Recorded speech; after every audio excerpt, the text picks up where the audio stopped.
Badger, badger, badger, badger, badger, badger. Mushroom, mushroom.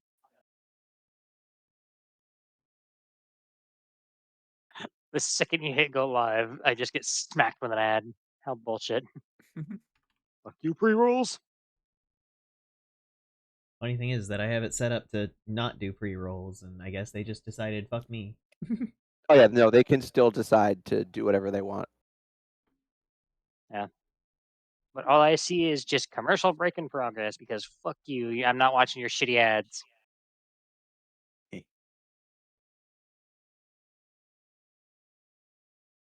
Alright, I am inviting you all to the stream together.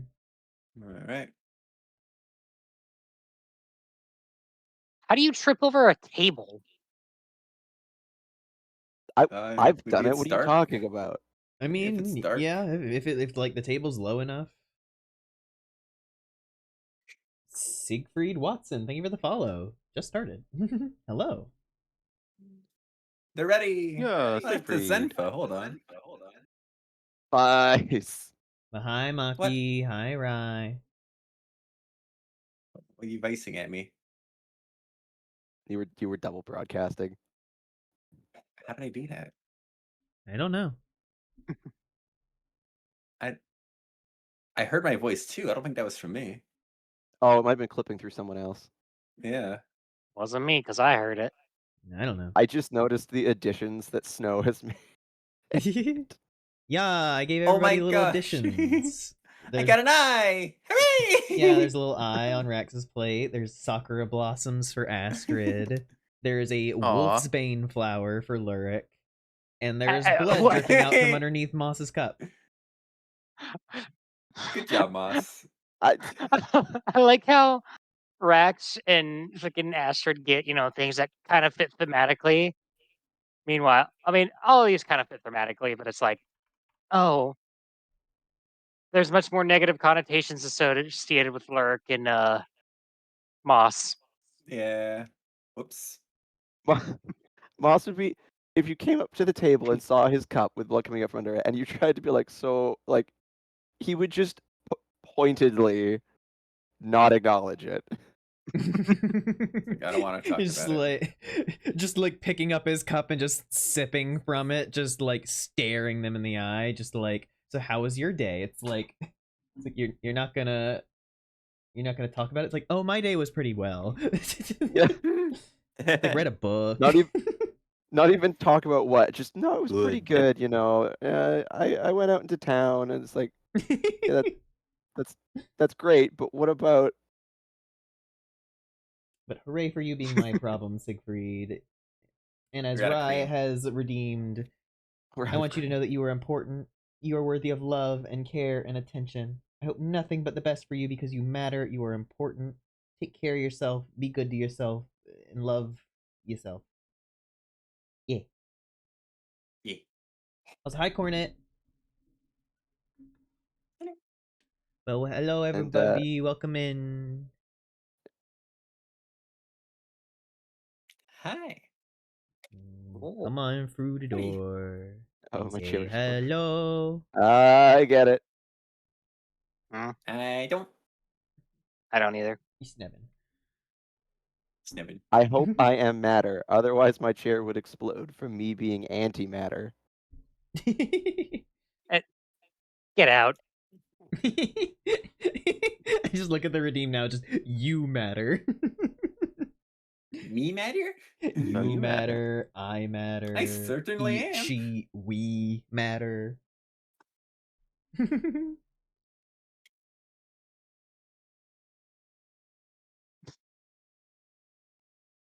But hello, everybody. Welcome on in. Howdy. 777. Pork.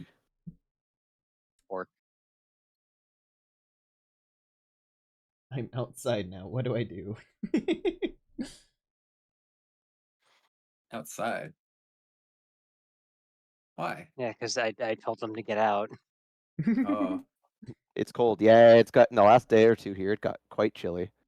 Yeah, we're getting rid of fall and heading into winter. Hate it. I like the winter. I like it because it's actually manageable where I am. Yeah, well, you don't live in a All place the where you can bugs survive the fucking rest of the year. die. All the mosquitoes and the flies and all that, they all die around this time of year. Mm-hmm. Getting cold and need to find warmer, appropriate attire. Does Lilt know the definition of appropriate? No.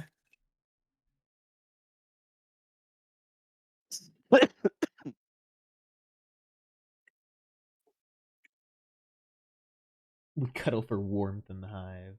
Oh, yes. Xmas weather. 102 degrees and 90% humidity. Hey, if you're in the southern hemisphere, yeah, that is Christmas. True. But hi, lads. Hope you're doing well. Welcome on in. But, hello, everybody, and welcome. As we now finally have an official name for us doing tabletop stuff, welcome to Bruncheons and Dragons. Yay! Yay! Woo! Yay! I am your DM, Snow vs. the World, and with me are my lovely brunchies. First up, we have Writer Fluff. Introduce yourself and tell us about your character. I'm Bluff, Kitsune Bard. Y'all. I do Bard stuff. You do Bard stuff. Beautiful. And next up, we have Vice. I'm Vice. I love you. I'm playing Rex. He's a Minotaur barbarian who has a very different voice. It's fun to do. Beautiful. Next up, we have Cal. Hello, M-Dog. I am playing a Lupin rogue named Lorik. He's unfortunately managed to get himself tied up in a really bad organization while trying to hunt someone down and learn some uncomfortable truths in the process. Yippee. Maybe. And next up, we have Argyle. I'm playing Moss Bramblespring, a Harangon, also known as a rabbit folk, warlock who wasn't always a warlock and is having just a wonderful time. Just a wonderful time. Oh, I'm so glad. Normally such life changes would really throw someone off, but I'm glad he's having a great time. Oh yeah, no, nothing at all has gone wrong. Totally. Wow. Just stares at the puddle of blood underneath the cup. Bunny. Where we last left off with our heroes, the group had been following up on a lead by a lot of the townsfolk, and specifically the retired adventurer Darren Eatermath, in order to hunt down the Red Brand bandits that were plaguing the town of Phandalin. The group, following the advice of a young boy named Carp, went into the hidden lair of the Red Brands through a secret tunnel in the forest out by the Alderley farm. Upon entering and inspecting the place, they crossed paths with a creature that pried into their secrets in their mind, a Nothic. They quickly organized a deal with the creature to feed them bodies that happened to happen while they were dealing with the Red Brands. The group moved their way through, fighting off bandits. They happened upon a room filled with skeletons that they learned the secret to not having to deal with skeletons was to wear one of the titular red cloaks of the Red Brands. Through going through there, they managed to see some prisoners that were captured by them, and through clever thinking and talking, just walked right out with them. It was beautiful. They also dealt with a group of bugbears who were being very awful to a little goblin known as Sparky, who is wearing a patchwork dog mask and now is following them a bit around, lost. Right, Sparky. Yes, and Lyric did not take kindly to the comments made by said bugbears. Yes. It's okay, they're dead now. Very dead. Oh, absolutely.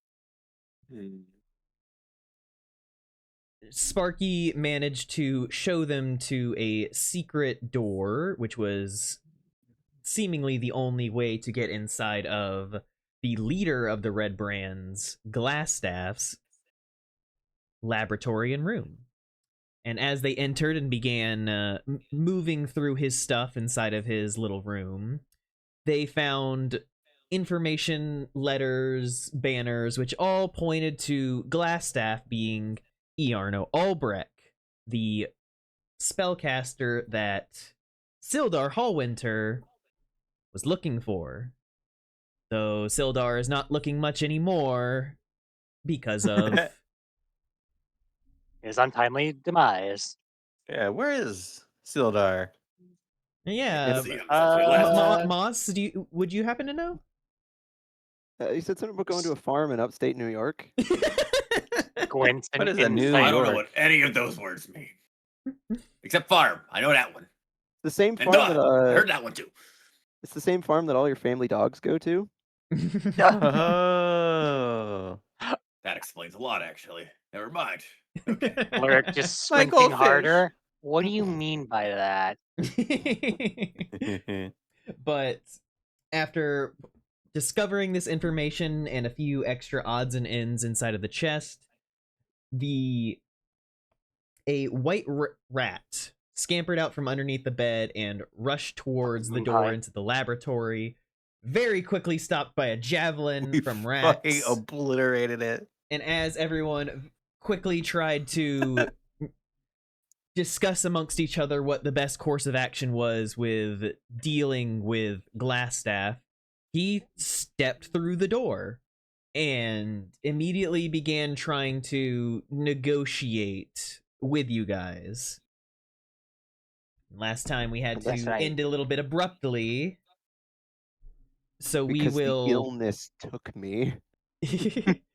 So we will kind of just move right back into the scene where we left off. I don't even remember where our conversation ended off.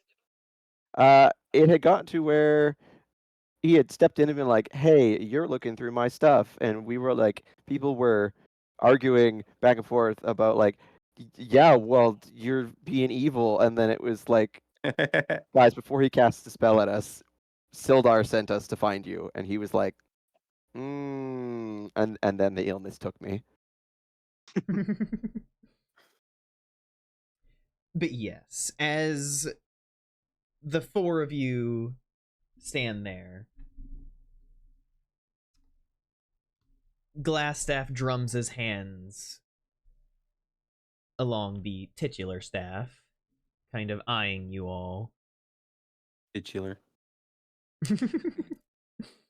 Yes, titular, running his hands along his staff. Yes, yes. But he looks at you all and... Yes, my friends, we can figure out an amicable way to smooth this over, I assume.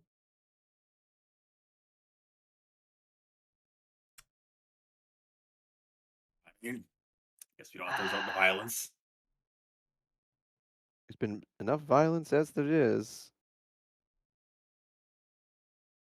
I mean, one way or another, we were sent to disband the Red Brands. Didn't say exactly how we had to go about it. Right. That's the stipulation. You have to disband him and get him out of this place. Permanently. Right. Yes, well, I'm sure that I could try saying something, but they may just decide to be the Red Brands instead.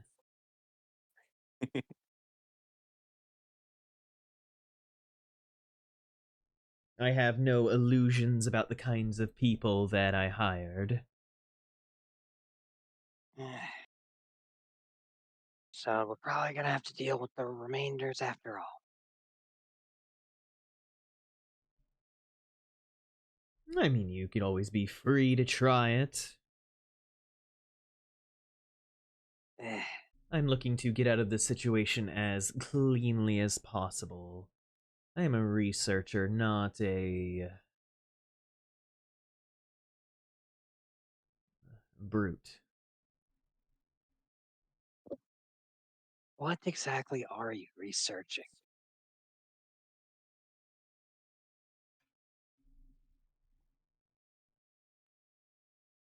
I am experimenting a bit with some potions, some deeper theories about crossing realms. Interplanar travel. Yes. He Interesting. kind of gives the group a once-over, and just, though I don't suppose half of you would understand what any of it means. Well, that's just rude. Looks at like two very just glances at the heron gone and the Yeah, I think Kitsune. at least this isn't in character. I think at least two of us are from different planes. Or was Astrid's home? No, I'm from like a different plane. Oh, it is a different Yeah. plane. I'm not exactly sure where the reach would be in terms of like I don't know.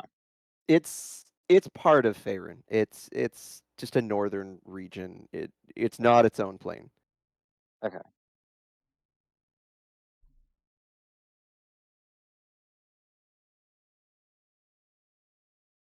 Well, And whatever solution we come to here, your research is your own. Nobody said anything about disrupting that. And Sildar merely wanted us to find you. We found you. And That's Darren all he wanted us. said? He said he was looking for you. we haven't seen him in like a day or so. We really should find him.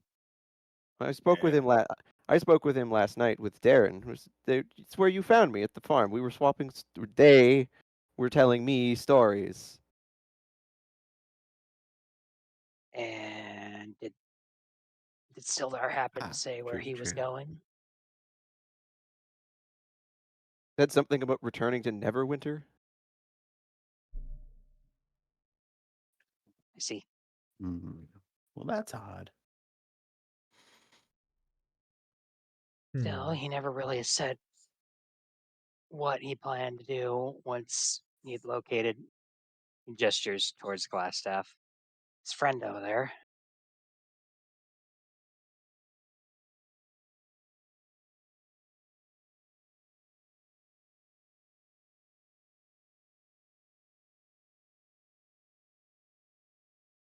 Iarno seems a little lost in thought at what has been said about Sildar.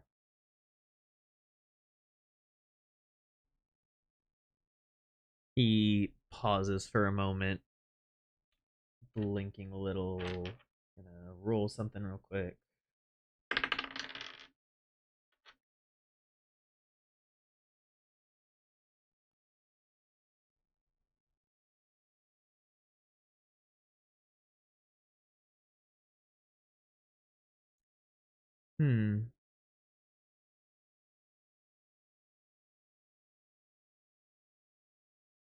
All right.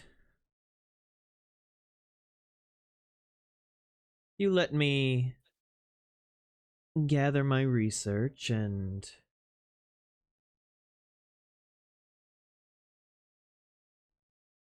make myself as unthreatening as possible. And I will play along and go where you desire.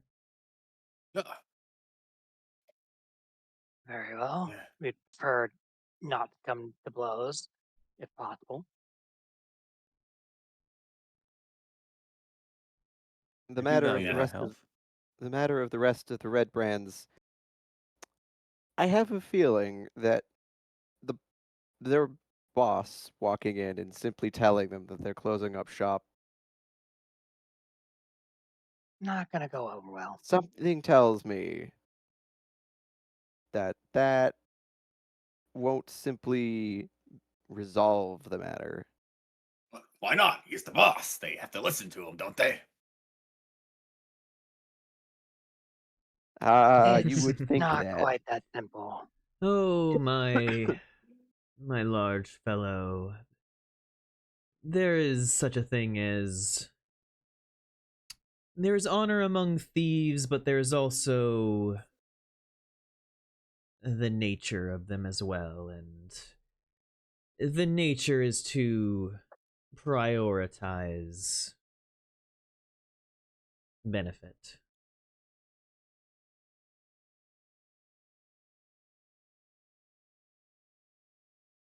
Most likely They're not scenario, they'll loyal. look for.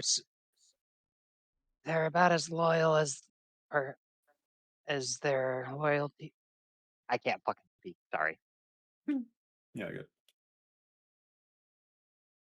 Sans leadership, one might hope they would simply lose organization and drift away. What's more likely is they'll just remain and turn to roving, unchecked, undirected brigandry. So we're still going to have to come up with a solution. Worst case, they go fight Translation. We someone just else. pick a new leader.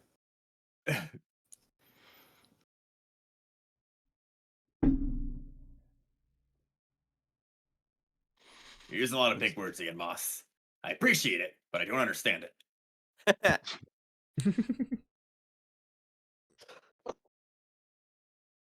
But yeah, Basically, there's still gonna be a problem after the fact. So much easier. Yes. Got it. Iarno, on the other hand, well, you won't be a problem. His name is Glassstaff, actually. I am Iarno. Glassstaff is the bandit name. He like does like heavy air quotes that I took up. So stupid. How did you get that name? Just Eh, oblivious. Lurk just gestures to the staff the man's holding. Rack, Literally, please just look at what he is holding, please, and and you should understand. don't say should. They named him after his own weapon. Yes. That's remarkably common amongst powerful figures. Should we start doing it? Do you wish to be known as the Glaive? It's not a bad name, but not really. Kind of cool, actually. Yeah, it is kind of cool. I I'll consider digress. it. We will give Aarno time to gather and head out, as he has graciously agreed for there to be no bloodshed. Mhm. And once he gets cleared out, we'll take care of the rest of the red brand. Which, before you do depart, you would have some idea of the numbers remaining, wouldn't you? There are... Well... Where have you been so far? Well, I'm actually trying to remember what all rooms we've cleared. There's only one. This is totally out of character. There's only one place on the ground floor or the basement, whatever this area. There's only one place we didn't clear. Everywhere else is cleared. So Yeah. most of the basement, whatever you want to call this, although we haven't ventured. Yeah, we haven't actually gone into the manor proper. Well, out of all the places down here, we've only not gone in one. We have not been up to the manor proper.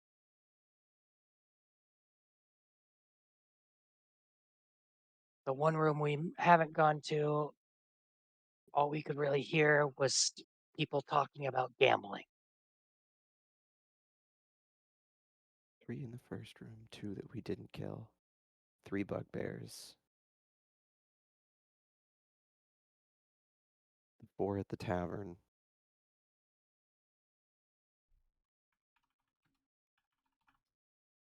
Yeah, Iarno like pauses a little bit and just, I believe there should be about 6 left, something like that. Hi, Ego. Thank you for the raid. Ba, ba, ba.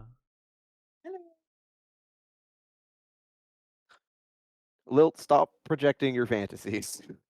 Let him do what he wants. No, we're not going to let him do what he wants. He's not part Okay, of this sorry. campaign. We don't need more traumatized, abused goblins. Oh, sorry.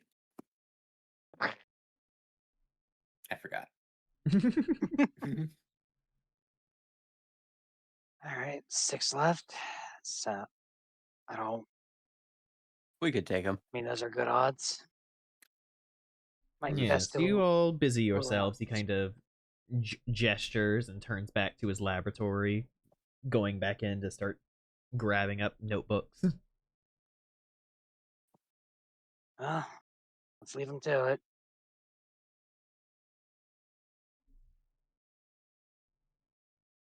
All right.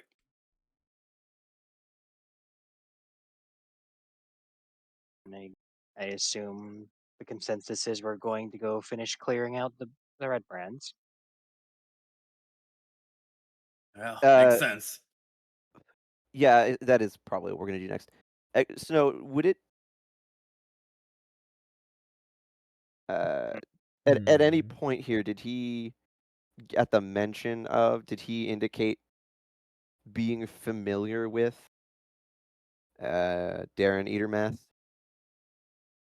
He has not mentioned the name at all, and if you guys like brought him up and everything, he does not seem to register that name. Okay. Interesting.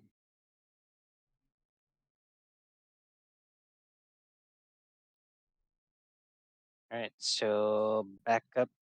We'll Back let out him of gather the- up his we'll let him gather up his things and then make sure that he's like going before we do anything. Yeah, that's fair. Yeah.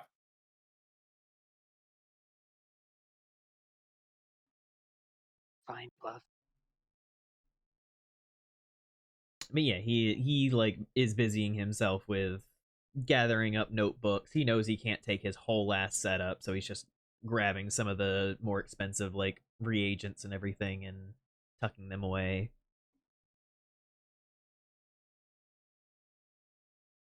And you're sure they won't listen to you, right?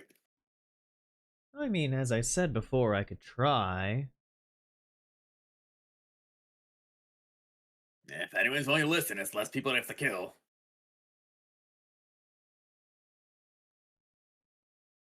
Less threat to us, less threat to them. Yeah. That all depends on if he wishes to make that announcement, I suppose. He kind of stares at you and just, you're the ones in charge right now. Have you never been in this situation before? Personally, not really, no. Weirdly specific situation to be in, yeah. I will admit, part of me is curious to see how they would react on such sudden notice.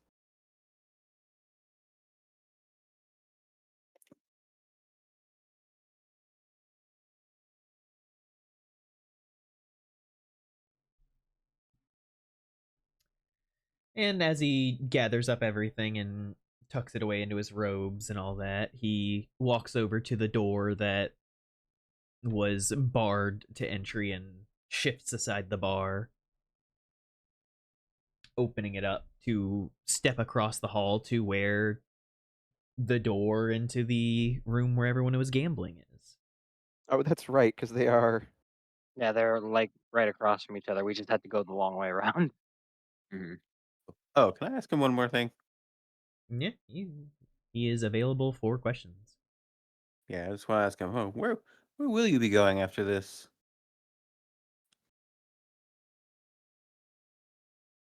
Well, presumably you guys are going to bring me to Sildar, and then that will occupy myself. Sounds fair. Makes sense. All right. Well, as I said, Sildar said he was leaving this morning. But I imagine Darren Eatermath may be able to tell you specifically where he was going. Y'all together? What? Wait, what? Oh. What did you say? Said, weren't you all together now? Well, yes, we didn't discuss current plans. We were discussing the past. Hmm. That's fair. Well, shall we be on our way then? Actually, I must ask, why take up with the Red Brands? Why take up the moniker in the first place?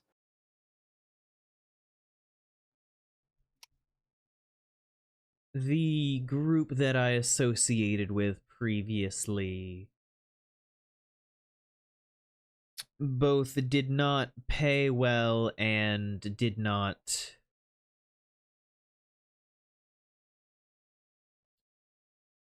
afford me a location where I could conduct my research without piles upon piles of oversight.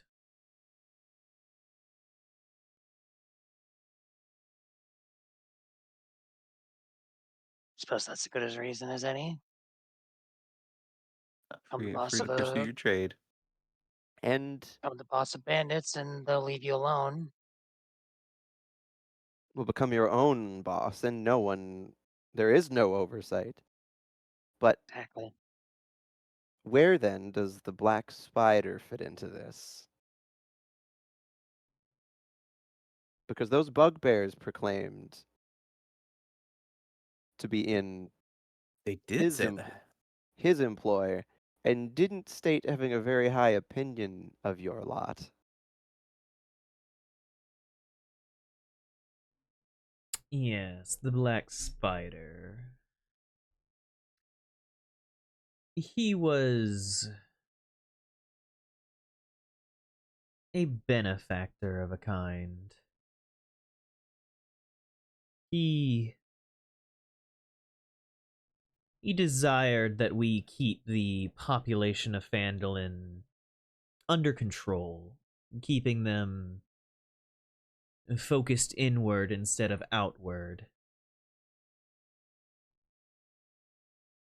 So distract them, keep them from figuring out what's going on, whatever he's doing. Well, isn't it obvious what he's doing? Yes. He looks straight at Rax and is like, all right, then Rax say looks it. away immediately. Does not Yeah, make eye Moss is- contact. As Rax says it, Moss is just face in his hand, like, oh god. Cleric also just kind of face palm. He like rolls his eyes a little bit and just the Black Spider is looking for the Forge of Spells. What? The Great Forge of Spells located in Wave Echo Cave. Oh, in the right, yeah, that. the mines of Phandelver. Yes, I had to jog my memory. Sorry. Yes, the Forge was greatly powerful, capable of creating many powerful magical artifacts. would it not seem fitting to harass the town that is slowly growing far too close to his rising empire, so to speak? He would have gotten away with it too if it weren't for. And that less logical course of action.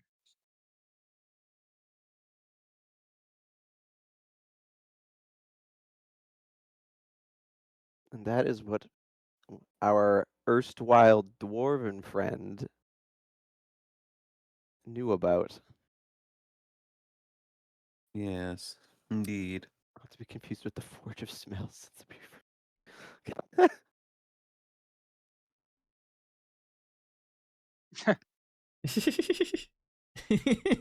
Forge of Smells. Shut the fuck up, Lil. Lyric just kind of like raised the hand to his like chin. I think perhaps the Black Spider may have something to do with our missing dwarf. I would assume. Well, he kind of glances back into his room to see the letter that he'd had out and just like open on the desk from where you guys were investigating earlier. It's like, considering that he'd asked me to keep an eye out for dwarven maps, I would assume so.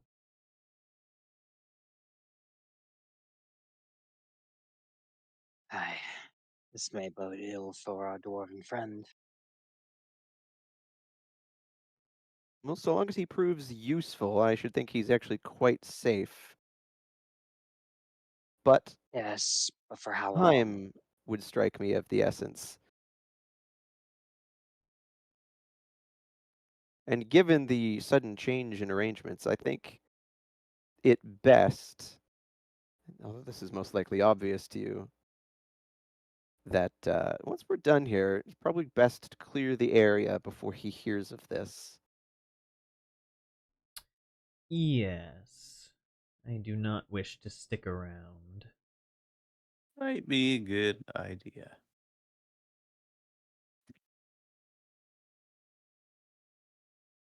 So, we have some brigands to inform that they're out of work. Let's see how this goes. Well. Most likely poorly. All right. Moss Could disguise seems again if you like. I don't know what that will do. We already have the boss. Yeah, I don't think your disguise is really gonna help much this time around. Oh, yeah. Moss seems very weirdly eager to see what will happen from pulling the rug out from under these guys. But yes, Iarno is going to cross over the hall to the door and is going to open it. You all step out into a decently sized room. There are barrels lined along the walls. There is a small little bar set up on one side, and there are currently 6 red brands, including 2 that you briefly spoke with in the prison, who are all surrounding a game of knucklebones. And they all look up and just, oh, it's the boss. Hey, what's going on? And he kind of claps his hands together and just, change of plans, fellows. The red brands are disbanding. My apologies, I am not Glassstaff. He like looks at it and just, this is a staff of defense. he just like tucks it onto his back and just, but I'd say clear out, find someone else to shack up with, leave this area. Things are probably going to get messy. And he is going to attempt a persuasion check. Oh God. I think he's good at it. I mean, he's got a lot of people under him already.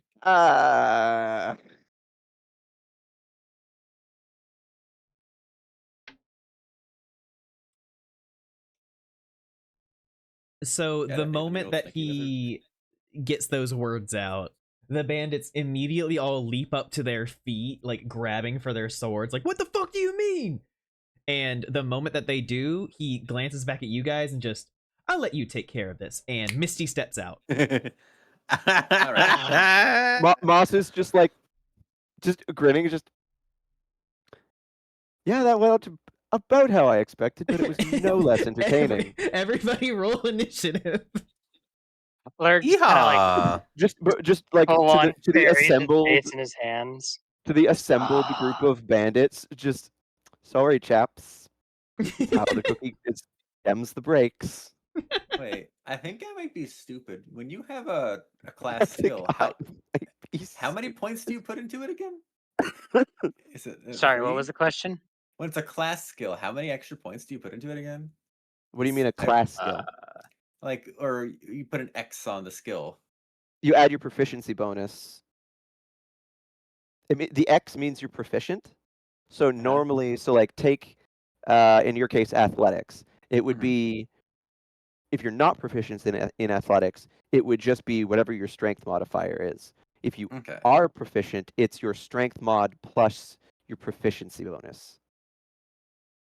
It forgets what proficiency is. Here, +2. Currently, Oh my god. Okay. I remember now. So I got a 17 on my initiative. Oh, right. Roll initiative. Got a 19 on the die with a +4. Ooh, I got an Damn. 18. Okay, +2 is 20. wait, everyone. So we have Cal. I got a 17 after adding my initiative. Fluff. 23. Jesus. Vice. Funny. Jesus. Argyle.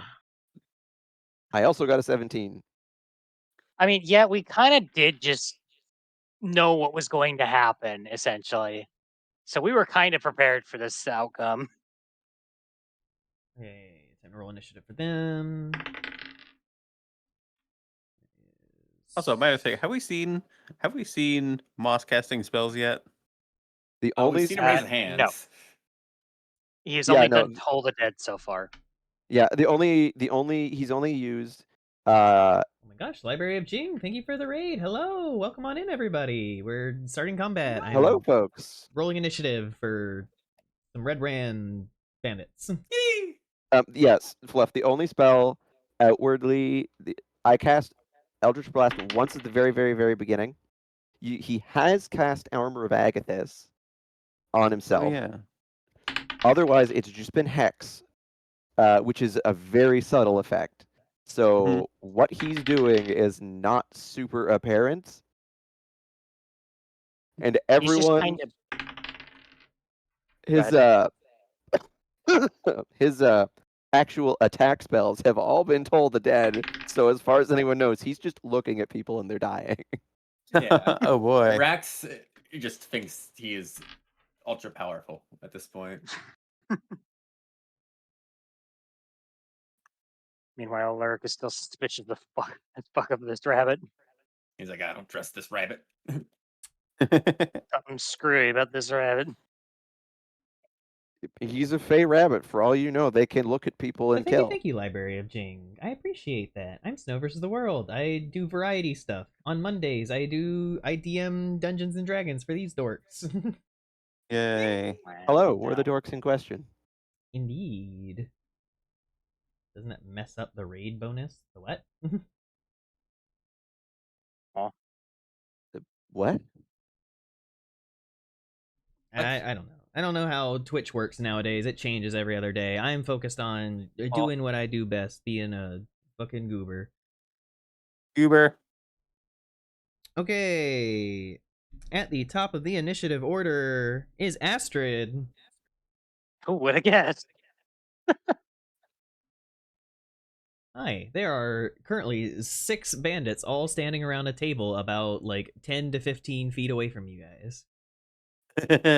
Man, this would be a good time for a AoE spell, but I don't know if we have any.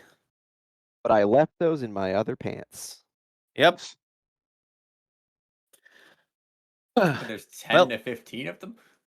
No, there's 6 of them. No, there's Yeah. How did I hear 10? 10 to 15, 10 to 15 feet away. away. Oh, that's why. My brain. What I'm gonna do is we're in the doorway, right? Yes, you guys are in the doorway. Right. I'm just gonna huck a dart at the closest one. Yeah, simple but effective.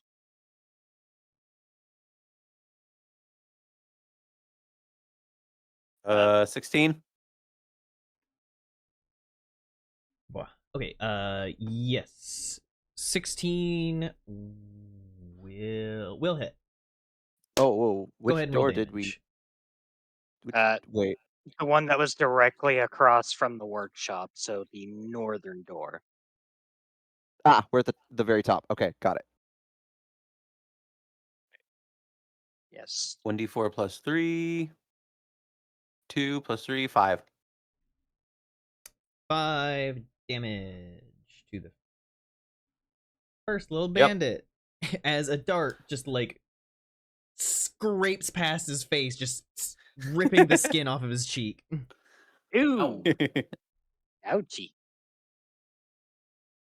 And I'll give Rax a pat. Be like, knock him dead, big guy, and give him a bardic inspiration. And then All right. I'll duck around the corner. You had your chance to quit. Yep, and next up in the order is Rax, so... All right. Have fun, big guy. I'm going to forgo reckless attack and instead use bardic inspiration to try to hit.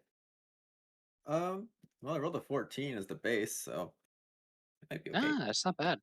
Yeah, And no, plus a 1, so 15. Yeah, 15 hits. All right. Go ahead and roll damage. Maybe I should have raged. Oh well. Rage is a bonus action. 8 damage.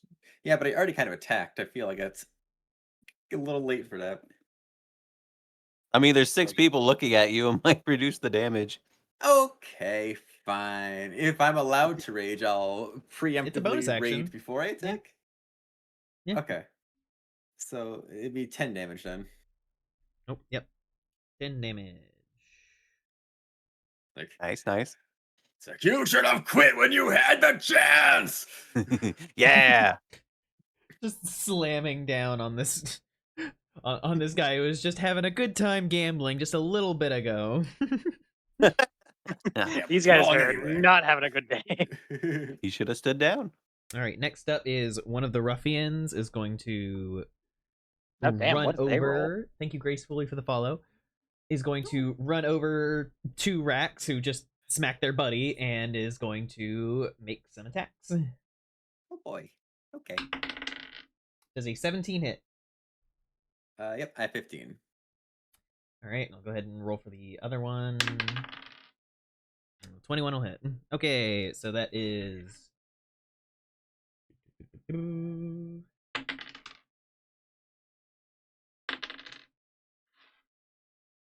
That is 13 points of piercing damage as he quickly stabs out and slashes into your sides. But you are raging, so that is halved. We round down to 6 damage. 6, yeah. Goodness gracious. Spicy. Okay.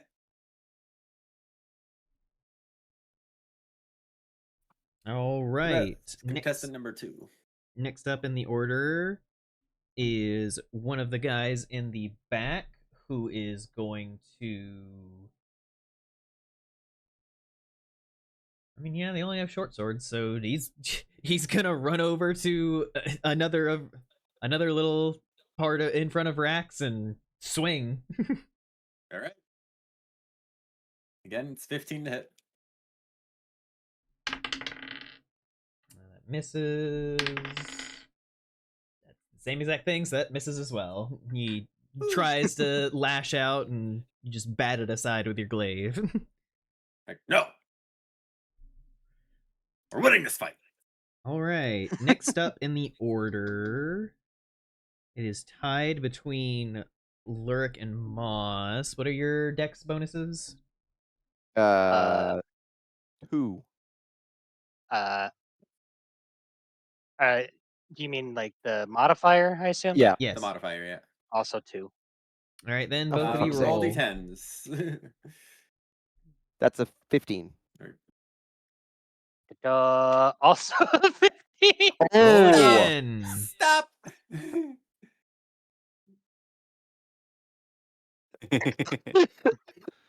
That's 14. a 19. Okay. Okay, Lurik, you go next. All right. So They're both just like in the doorway, like doing that like false start thing, and then finally Moss just like, no, you go, you go. fine. All right. So about which square would you say I'm standing in? And Rax is currently like in the door, like in the little square right in front of the door. I need to throw that up on screen for everybody else to see. But I'd say you guys are kind of just like stacked in the hallway, and you can squeeze past Rax. But he has like 2 currently in this squares, like down and to the right of him. so like he's standing like right in front of the door. There's one to his right and one directly underneath him. More down and to the diagonal right, I should say. Okay. In that case, I'm going to kind of like slink in around him, go to the square that's off to the right, like right next to those barrels, and go for the guy right in front of him. Gotcha. So let's roll to hit.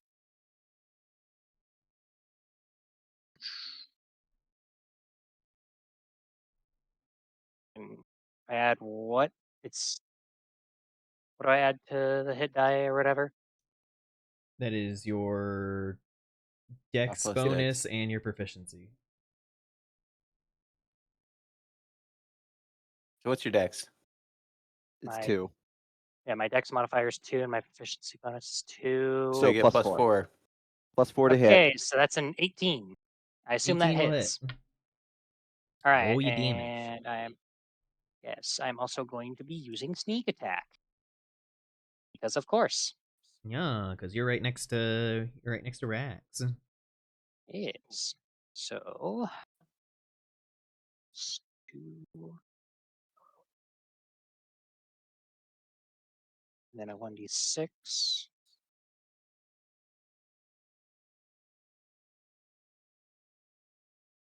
That is a total of 14 damage.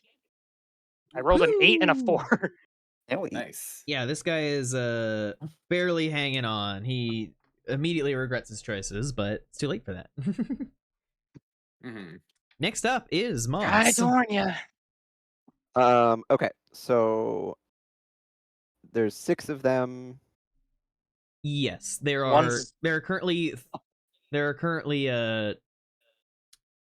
3 surrounding the back of the table. There's 1 to Rax's immediate right that he just, that Rax specifically walloped. And then 2 in front of Rax out from that table. The guy that Rax already hit, I'm gonna do the good old 1-2 punch of Ding dong. of Hexim, Toll the Dead. naming wisdom, and then Toll the Dead. So make a wisdom save at disadvantage. Well, that's a nat 1, so it doesn't matter what the other roll Holy is. shit, this dude's fucking Okay. dead. So that's a D6 and a D12.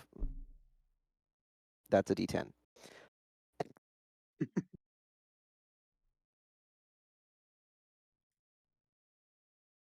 Seven. Yeah, that's dead. He just tilts backward and just like crashes into one of the chairs, just shattering it. This is Moss just like peeking around like Rax's side, just like, that guy. And that's, I mean, the room is crowded. There's a lot going on. Moss is going to stay where he is. Understandable.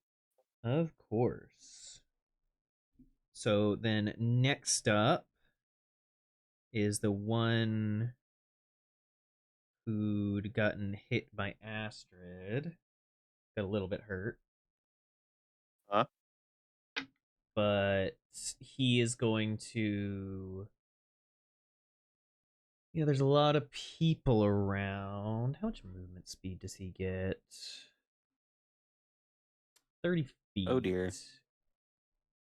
He can't get through the wall of bodies to get over to Astrid and Moss in the hallway. He can't get around the table to get to... Well, he could get around the table to get to Rax.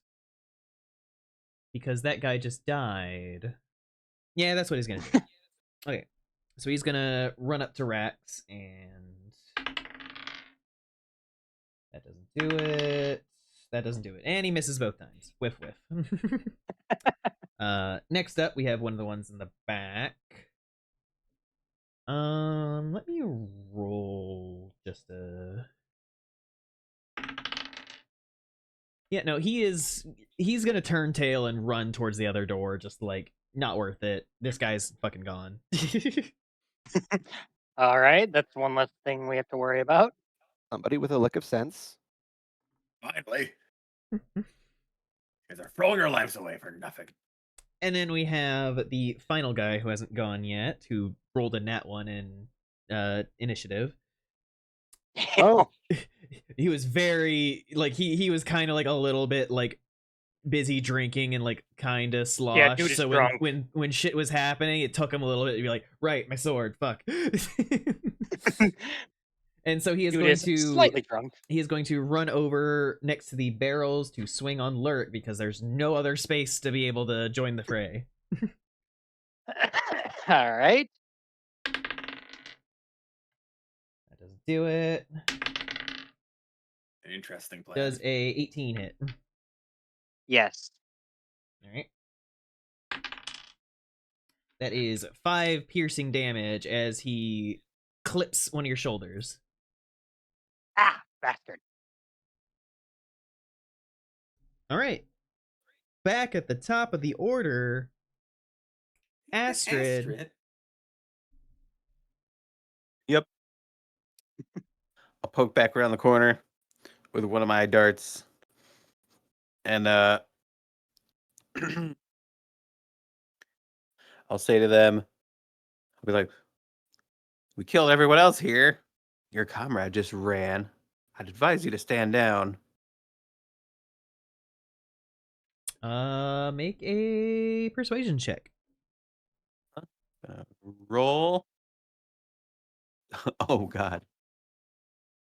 You only live once. Yep. 18 on the die plus 5. So 23. Ooh. Okay, so the way that I'm going to mediate this is I'm going to make each of them a wisdom saving throw.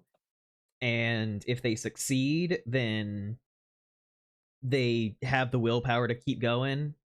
If they fail, Right. they are too scared and want to run. Well, they have to beat a 23, so... Yeah, is it beating the 23 or my spell DC? It's your spell DC. Like it's like this is technically not like All right. It's a 13. It's not an actual spell, but you know. Yeah. It's a 13.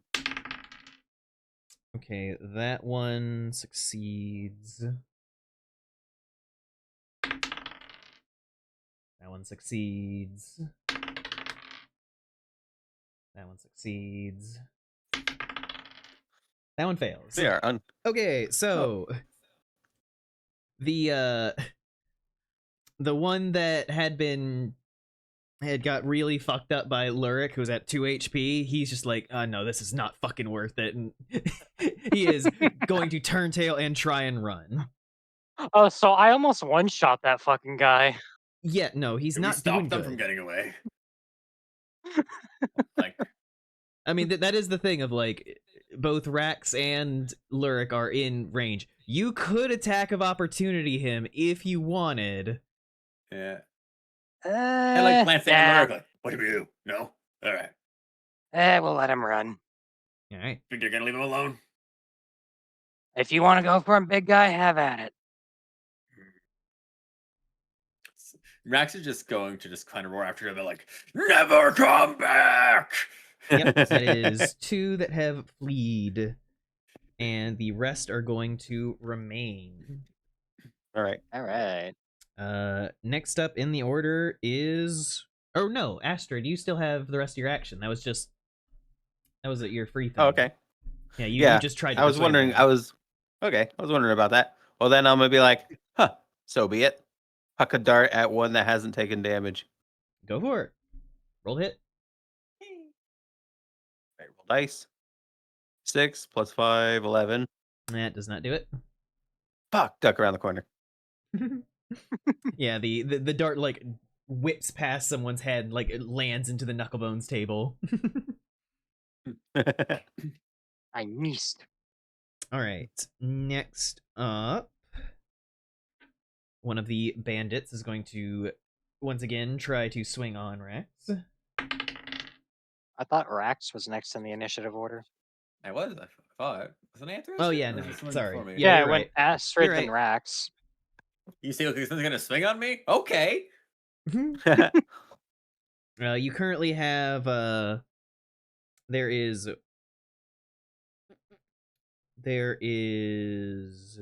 1 who is slightly injured and 2 who are uninjured. So the one of them who is uninjured you cannot hit because you cannot reach. No, wait, you have a reach weapon. Yeah, you can reach all of them. Okay. Decide who you want to hit. The one who looks like he's about to attack me, I'm gonna try to like attack him first, basically. All right, yeah. The one who's next in the initiative. Say no, Got you. it. And the bardic inspiration only works once, yeah? Okay. Yeah, until it gets cast again. So I'm gonna reckless to make sure I can hit. Oh. Okay. Why am I forgetting my? Oh yeah, +5. A 19 will hit. I'm assuming. Yeah, definitely. Okay. I would certainly hope so. Me too. Ooh, that's low damage, but it'll be 6. All right. 6 damage. You bring the glaive down and carve off a hunk from the side. He's not liking that, but he's hanging in there. Just carve a chunk off. Yeah, just shave a little bit off. You don't want to do this. I promise. It's like they're carrots and Rax is a vegetable peeler. Yeah. I was gonna say either the holiday ham or the deli slicer at the store. Oh God. But okay. Next up will be him, so he is going to roll to hit. That's a miss. That's a miss. All right, he whiffs both times. Next up is Lyric. All right. All right. So there's like 2 left. There are 3 left. Okay, and I'm standing next to Rax, so I'm by the top set of barrels. Out of all the enemies that are left, who is nearest to me? You currently have one who is standing in front of the barrels and one who is standing in front of Rax, and you can hit them from that diagonal. Okay. I'll go for the ones standing in front of the barrels. Go for it.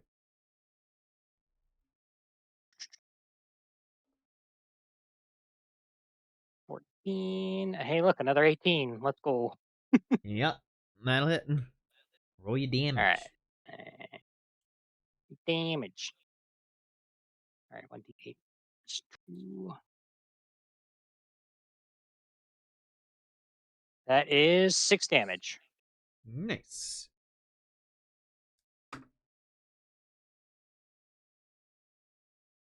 Wah. Just the wah. Ah! Have at And- me. Stab. And next up, Moss. Hello there, Kofi Snipes. Welcome in. We're doing combat. No. Yes, Moss, you are next up. Get him, Tiger. Okay, I will. Moss will shift the hex to. There's 3 left.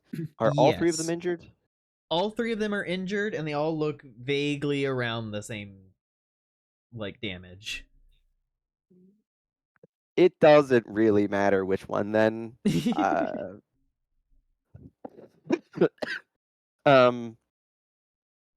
Whoever is like off to Rax's left, I guess. Mm-hmm. Yep, going move for the hex onto him. Same location again. Yeah, move the hex onto him and then toll the dead. All right. Ding dong. Well, it's a natural 2, so nope, not gonna do it. Cool. Ding dong, ding dong. And the crazy church guy from Left 4 Dead. Okay, so that's that, and then 5. 5 damage as the bells toll in his head closer towards death, and his body becomes like a little more sallow, a little clinging tighter to his bones. Then after that, we have that very guy. Oh shit.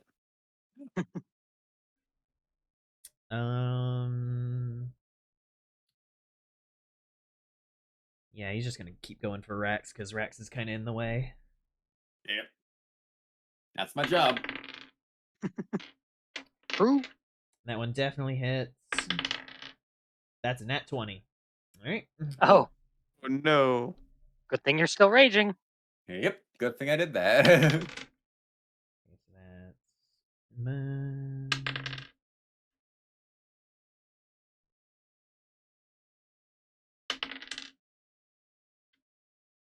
13 points of piercing damage. So 6 Halve again. to 6 again. All right. Spicy.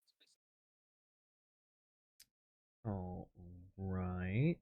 Then we have the one next to Lurik, who is going We to lost our swing gal. again. Oh, there he He's is. back. I don't know. Discord just decided to close. It does You're that all sometimes. good. But yes, this one's going to swing on Lurik again. 16 hit. Yep.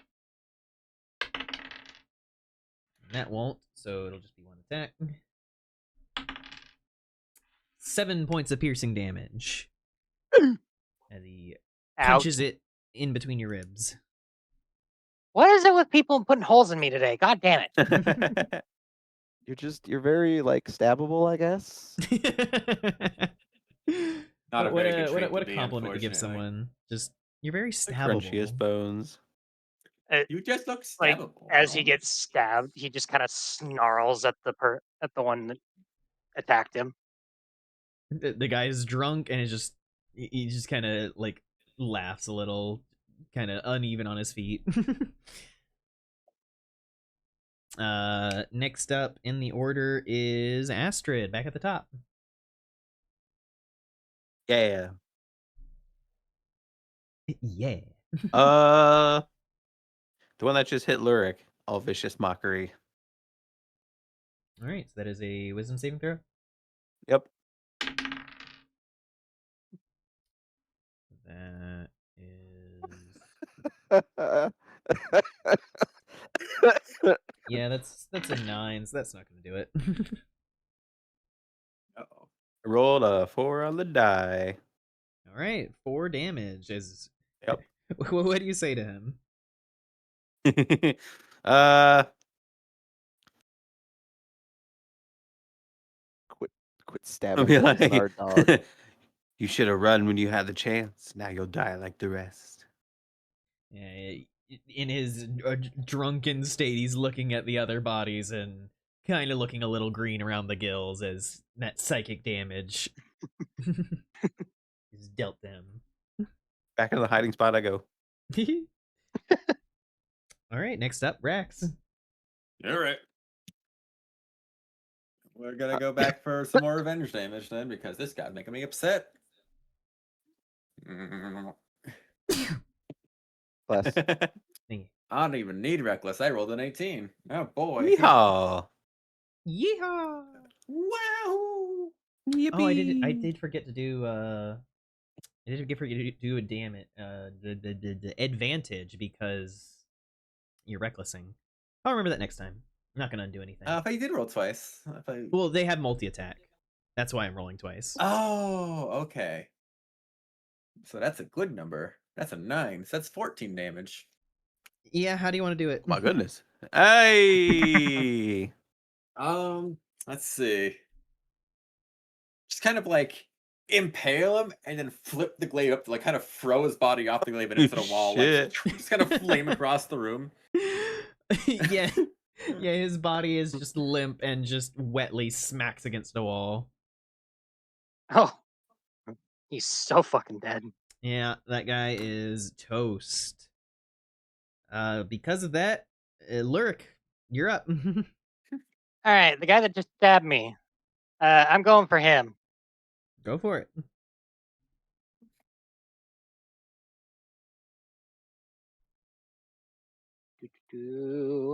Oh, that's a dirty 20. Would you look at that? That'll hit. And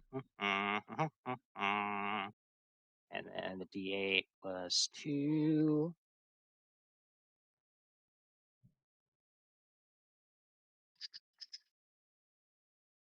That is 8 damage.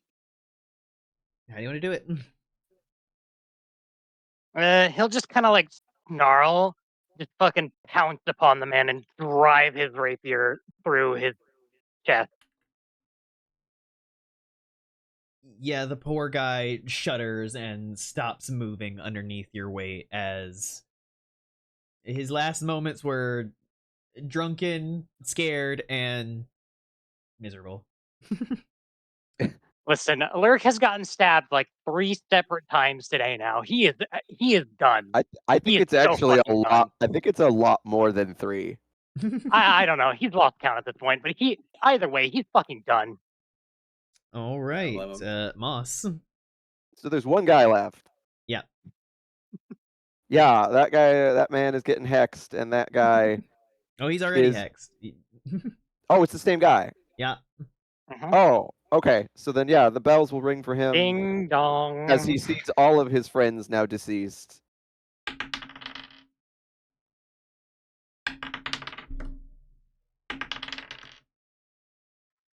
That is a 16.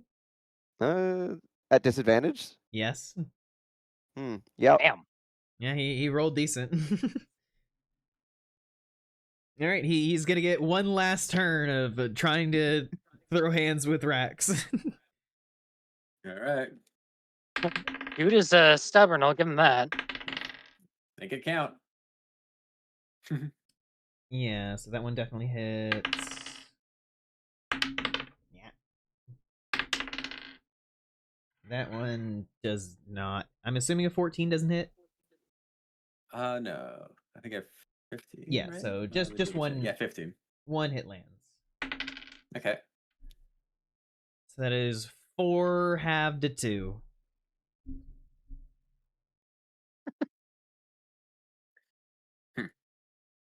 Okay. I love just that. Okay. Completely unbothered. Back to the top of the damn, initiative I nicked order. myself shaving. Astrid. Welp, the dart comes back out. Wait, I want to walk up and stab this one personally. Go for You it. didn't have enough movement to do that. Yeah, 30 feet. I don't know where the dude is in relation to her. The dude is hiding in the hallway. The dude is like right to the left. The entire room is only Rax 25 is. feet long. Yeah, like you have the movement.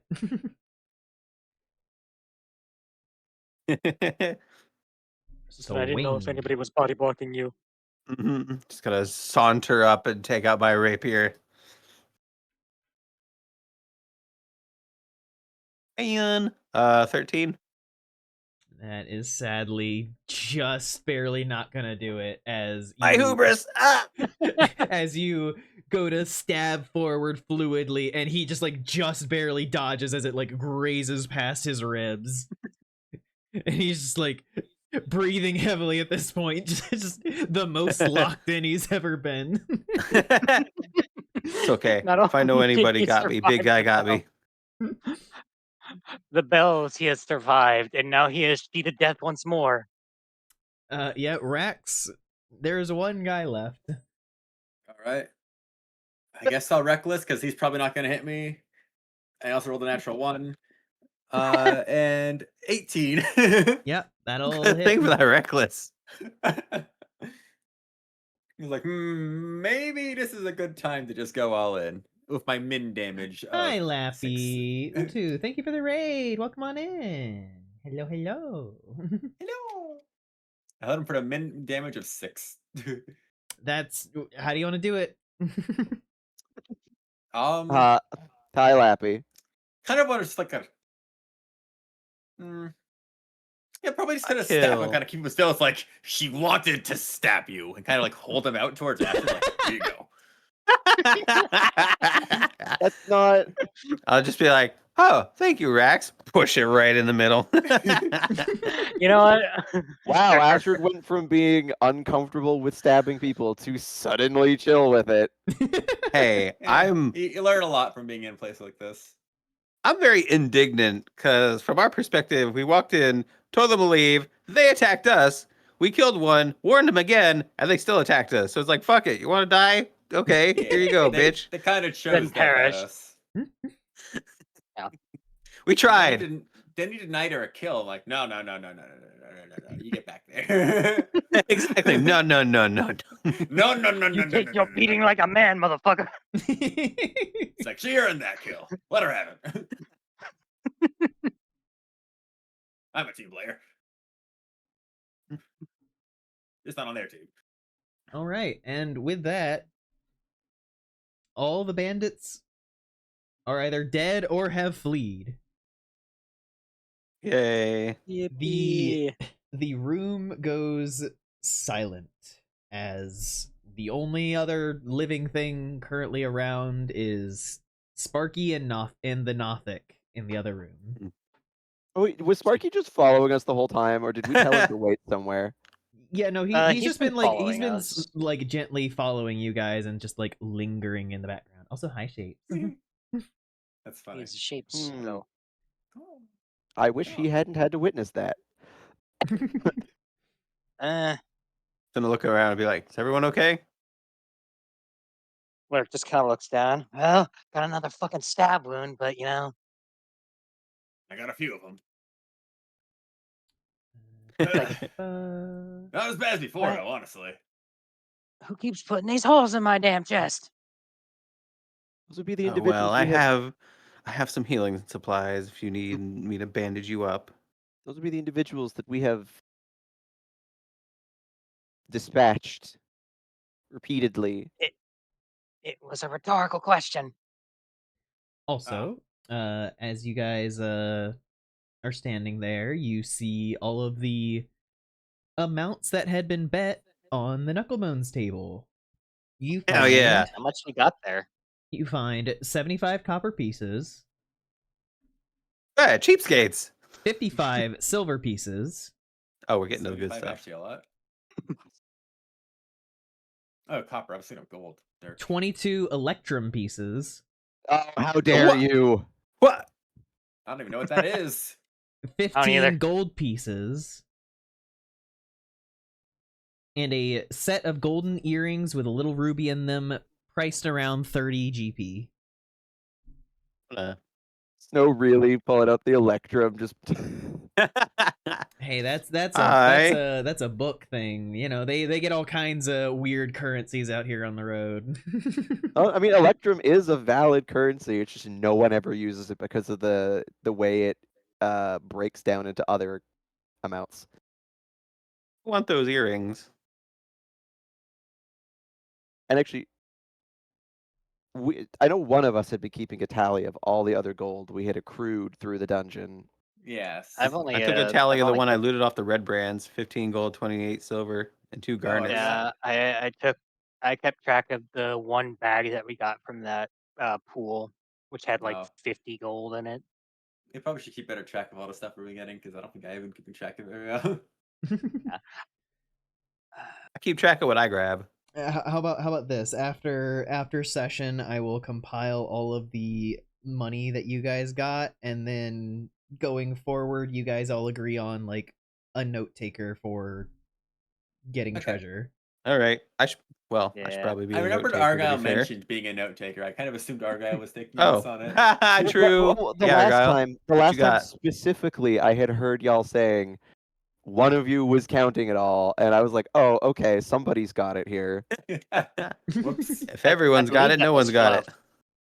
And there was like I said a I whole kept bunch. track of what I looted. There was that whole bunch of money we got from Arano's room.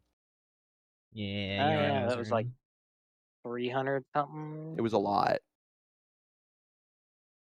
Yeah, no, you guys had gotten 180 silver pieces, 130 gold pieces, and a pouch with a bunch of gemstones in it that all amounted to 180 gold pieces of worth. Okay. We It's should a definitely like hefty compile payday. all the money, like would be on the Yeah. Discord or something. I don't know. Yeah. We can't just get the money until we sell things. Okay, going forwards, I will keep track of it all. But yes, no, when we're done this one, if you could tally up, just because we've probably missed something. Probably.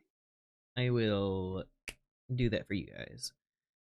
But for now, the Red Brand hideout has gone quiet.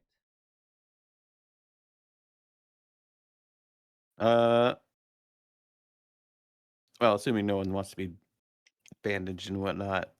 I want to go search that guy's alchemy lab.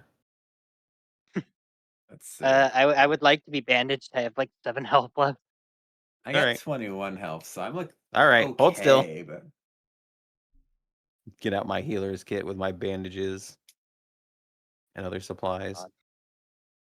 I'm just reminded of your own campaign. Yep.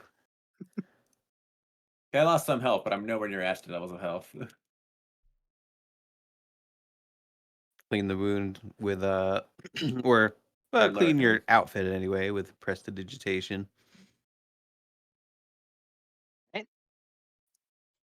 But yeah. I believe that's a medicine check or whatever that you got to do. Oh, healer's kit means you don't have to make the check. Oh, That's well, nice. And it's just for stabilizing a dying creature is the check. Yes. oh. So then, how many hit points would I regain? Oh, it's not hit points, it's just flavor text.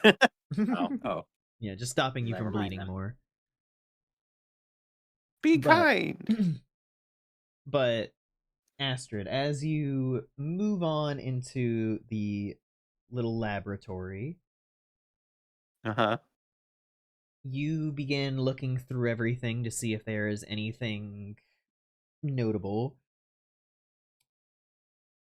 You see a good amount of beakers and alembics and things that he just couldn't bring with him. You can see that some of the rarer reagents have already been taken. He took it with him whenever he was packing up everything. But there's a number of pretty cheap things, like like the things that are left are kind of a dime a dozen. As you're looking around, you also do spot a book lying on the table that is written in Dwarvish. Well, I don't read Dwarvish. However, with a quick wave of my hands and a few words spoken, I can understand it. Yeah. I also know Dwarvish. Yes, I can cast comprehend languages. As you look over this, you understand that this is the journal of an adventurer named Ermon. It talks about the history of the Lost Mine and the Forge of Spells, things that you guys have kind of already been told a little bit, but as you delve a little deeper, you see mention of a magical mace named Lightbringer, commissioned by priests of Lathander, the god of dawn, during the time of the Phandelver Pact. However, it was lost whenever everything else was lost.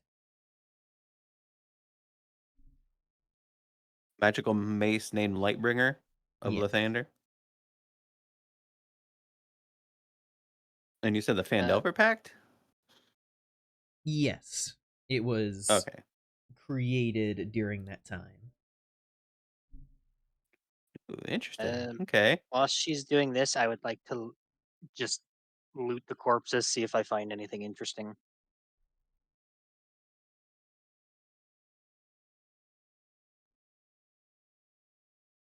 You look around and loot the corpses. Honestly, a lot of it's like very standard, like leather armor, short swords.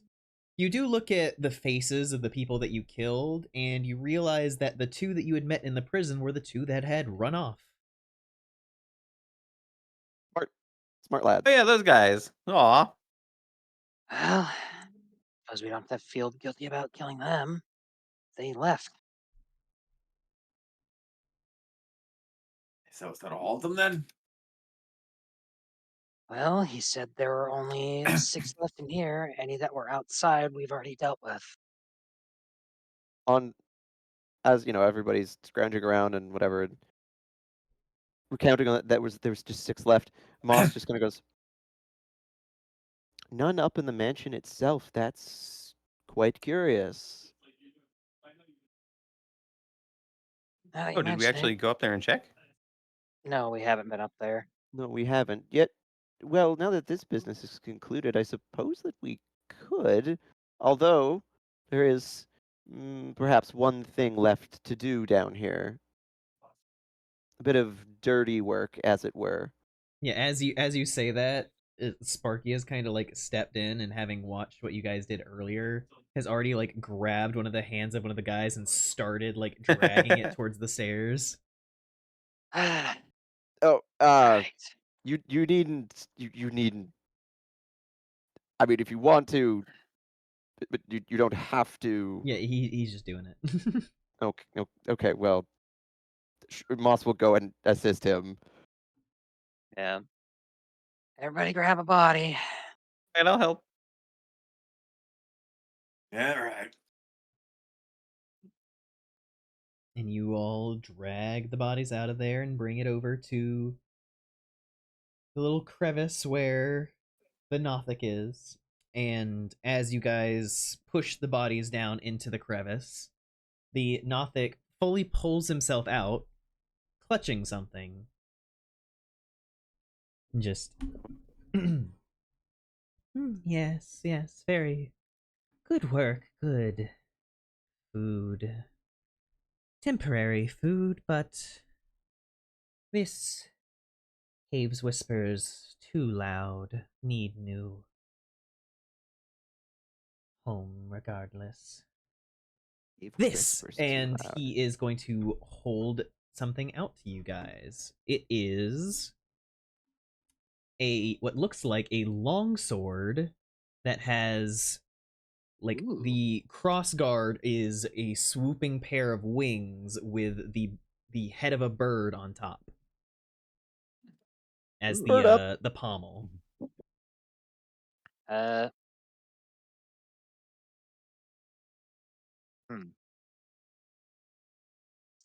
Forget it. I assume that's considered a finesse weapon. Longswords? Not generally. I'll take the sword offered. I think like rapiers and smaller things are usually considered finesse. Fair enough. But yeah, he kind of nods a little bit and goes. Sword was in the hole when I first arrived. It's very old. Gently nods. Astrid, since you are the one who took it, make me a history check first. Well, I got a 2 on the die. Yeah, you don't fully know the story specifically surrounding this. Like, you can maybe recall something about like bird sword, but you're unsure. And as you investigate it and like kind of gently like pull it a little bit out of the scabbard, you see written along the center of the sword the name Talon. Huh, interesting. For context, this is a +1 longsword. Oh damn. Since I'm not too far away, can I make a history check? Yeah, go for it. Bloody 20. That is a 16. 16. Yep, that's I'd plus say 0. from some of your work in trying to track down the lichen that you've been using as prey and everything, you've generally heard stories about the area and everything just in passing, and you would know this as belonging to Aldith Tresendar, once known as the Great Knight, the Black Hawk. And How do you spell that name? Aldith, that is Aldith, and then Tresendar, Tresendar.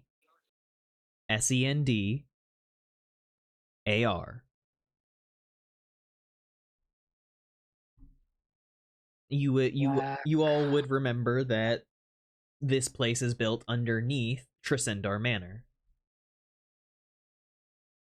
Okay. So this place is Tresendar.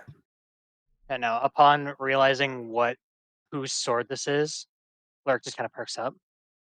Wait, that used to be one of the family swords of this manor.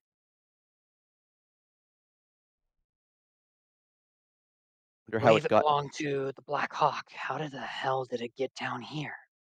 Wow. Being in a hole almost seems, I wouldn't even say hidden, discarded more. Whoever wants to, who's standing near the edge of the thing, can make a perception check. Yeah, Moss will just like be curiously peering down. Yeah. Well, that's nat 20. 21, yeah. For those who rolled decently high, and the nat 20, as you look down into the crevice, not only do you see countless bones and everything, but you would also see in one corner, kind of abandoned from the bones and everything, is a very old suit of busted up armor that bears some hawk insignias on it.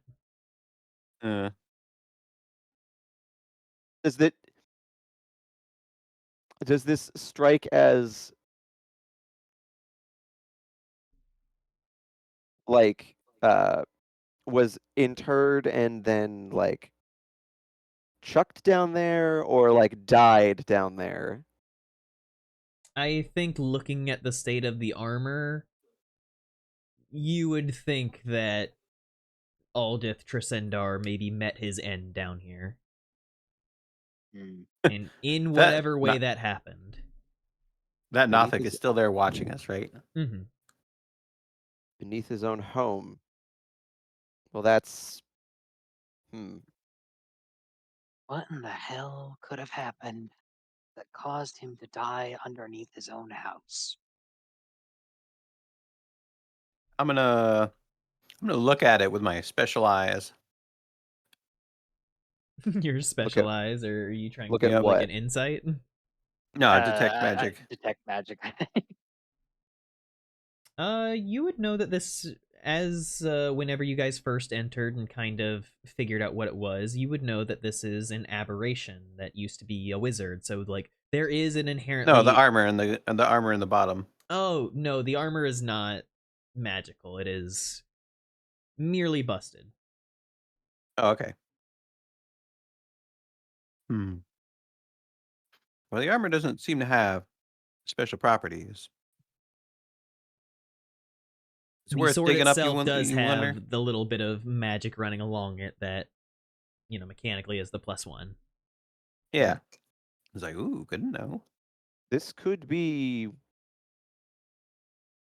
quite valuable to the right True.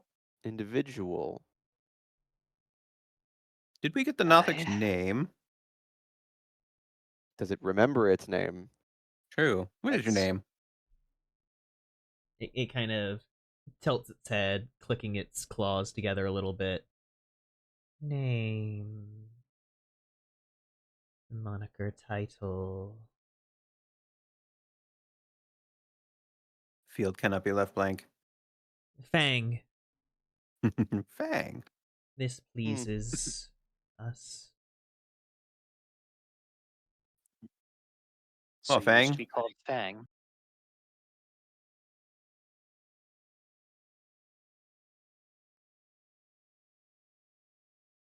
Well, either way, we appreciate your assistance. Do you mind if and I gesture toward the pit? You want to go in the pit? I'm curious. The pit full of corpses? Yeah. Gross. But we will. The Nothic has already kind of stopped paying attention to you guys and has like jumped back down there in order to start feasting. Feed. Oh, okay. You really want to go down there while it's doing that? I mean, it did give us is a its strong word that it word. won't attack us. Well, I'm going more off of it being incredibly gross, but That's true. True. Well, you want that armor or do we leave it? well, Snow said it's pretty smashed up. Yeah, but Lyric said it could be valuable. Yeah, whatever. No, I said I meant the sword. I meant the sword could Oh, be okay. potentially Never valuable mind. to the right. All right, scratch that Yeah. idea. Oh, speaking of the sword, does anyone want to make use of this? Small for me. Moss looks at it, looks at himself, and just kind of does the like, "Do you think I can?" gesture. I don't know. Can you?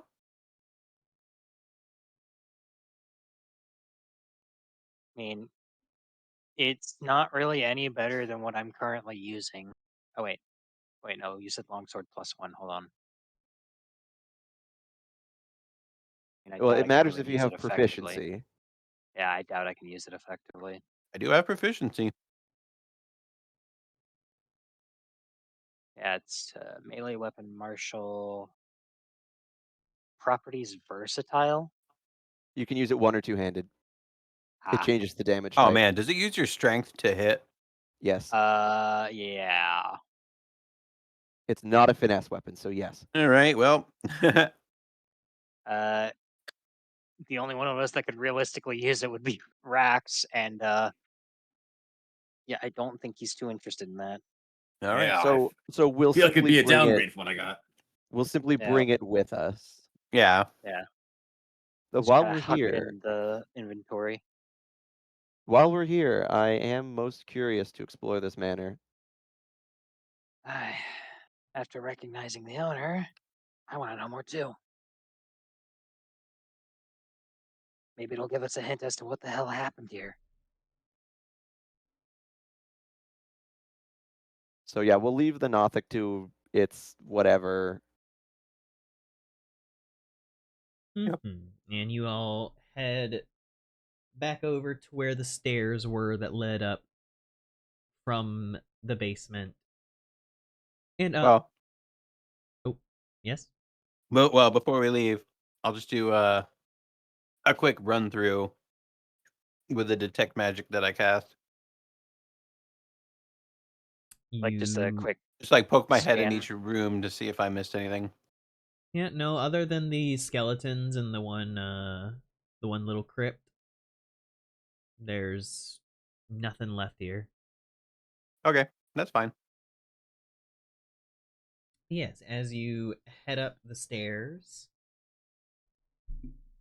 you find yourself in an old cellar, which has some food that have long since rotted. Like there's old boards and everything where like water drips down from it, and old bits of growth and everything peeking around. Clark just kind of makes a face as he smells the rotted food.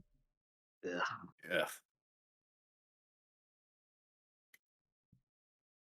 But yes, as you move past there and up into the manor itself, the roof had long since kind of decayed and collapsed, and there are bits of sunlight and everything that pour through, dancing across a lot of the rubble. You can see old shattered bits of furniture around. You can see what used to be probably a lovely painting up above the fireplace, but water damage has really kind of wrecked it.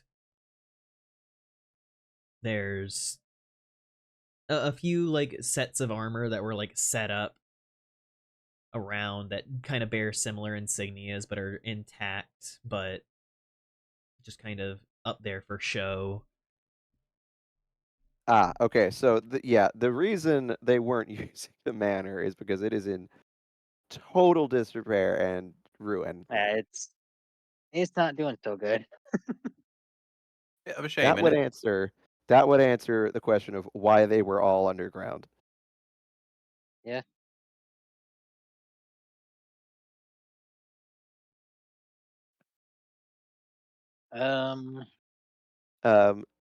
Is there being up here, even though it's heavily decayed and everything, sifting through what's there? I guess would be investigation to see if maybe there's any evidence of what happened here. Yeah, like if anybody wants to do any kind of checks here in the old Tresendar Manor, just let me know what check you're wanting to do and what you're vaguely wanting to figure out. I want to look for potential signs of like any fight, like any fights that may still have like marks and stuff left behind. What would that? I assume that would also be investigation. Yeah, that would be investigation. Yeah. Well, Is 17. 17. You look around the manor itself, and I think towards the front you can see where the door itself was kind of like knocked a little bit off its hinges, and you start to wonder if maybe there was an attack. But as you look across the rest of the place, you get the feeling that that was more looters. The manor itself doesn't look battle torn. No signs of any fights. At least not up here.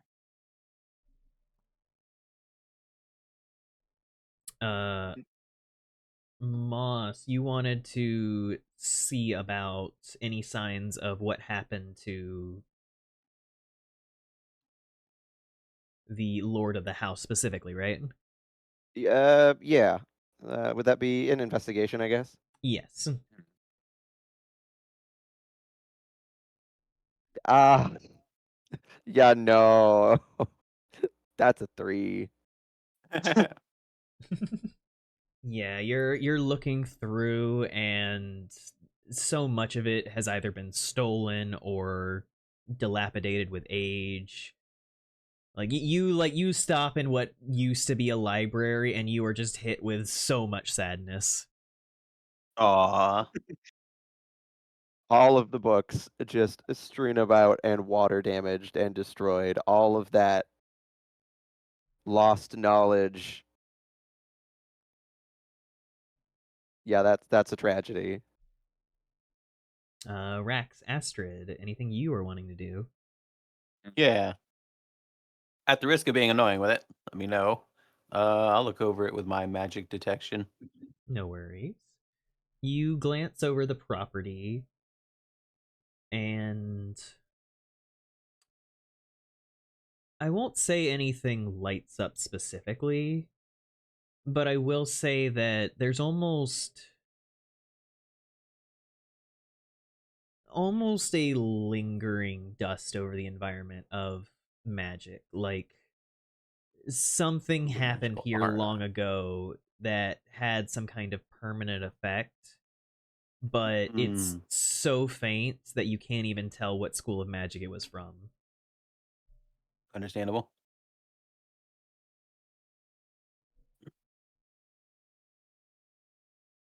Nice. I can't think of anything I want to look for. I could just do a general investigation, see if I can like find any like money or baubles or anything around, but I can't think of anything specific. I mean, that's fine. If you want to have Rax just look around, you can Okay. go for it. That's a 9. A 9. You head upstairs. It's a little finicky because of how broken down everything is, and one foot like kind of goes through one of the steps, but you were holding onto the railing and you're fine. And as you head upstairs, you come across a number of bedrooms, very ornate and nice, and you come around a corner into what looks like an old children's room. All broken down, damaged with water and everything, but it looks like one of the few rooms in the house that didn't get looted. It kind of makes Max feel a little sad, actually. But I kind of like try to shake the feeling off and just kind of investigate around. Yeah, you see an old rocking horse. You see faded papers and that are kind of destroyed by water. They're old plushes that kind of have new growth on them. And sitting on a little like child's vanity kind of thing, you can see an old box sitting there. Okay. Peek at the box, see what's inside. You open it, and you see a figure of a tabaxi ballerina begin to gently spin as a gentle, soothing melody creaks out of the box. Surprised that thing still even works. Acquiring the coveted moldy Labubu lilt. Just like sort of just like sits down and listens to it for a while. Yeah, you sit in the midst of this child's room, listening to the soothing melody, and something about it almost feels familiar. Like something itching at the back of your mind. Make me a history check with disadvantage. I don't even think I need disadvantage. All right. Let's see. So that's an 8 or a 0. Yeah, no. The itching may just be a mosquito bite. even the moment that you think that it might be familiar, it goes away like it's smoke between your fingers. Like it's such a fleeting feeling, and you're just left sitting here with nothing but the feeling of the gentle song. That feeling is enough to kind of stir something if it meant. Eventually, he'll kind of like gently cup it up and sort of put it the rest of his belongings and sort of take it with him. If he doesn't see anything else interesting, he'll kind of like just quietly leave and never speak of it again. You have obtained the music box. It's pretty. Beautiful. While poking around, looking for magic, I'll also roll a perception if that's all right. Thank you, Lil. Yeah. Do investigation instead if you're like. Perception is more just noticing things. Investigation is actually like looking for Oh, yeah, stuff. sure.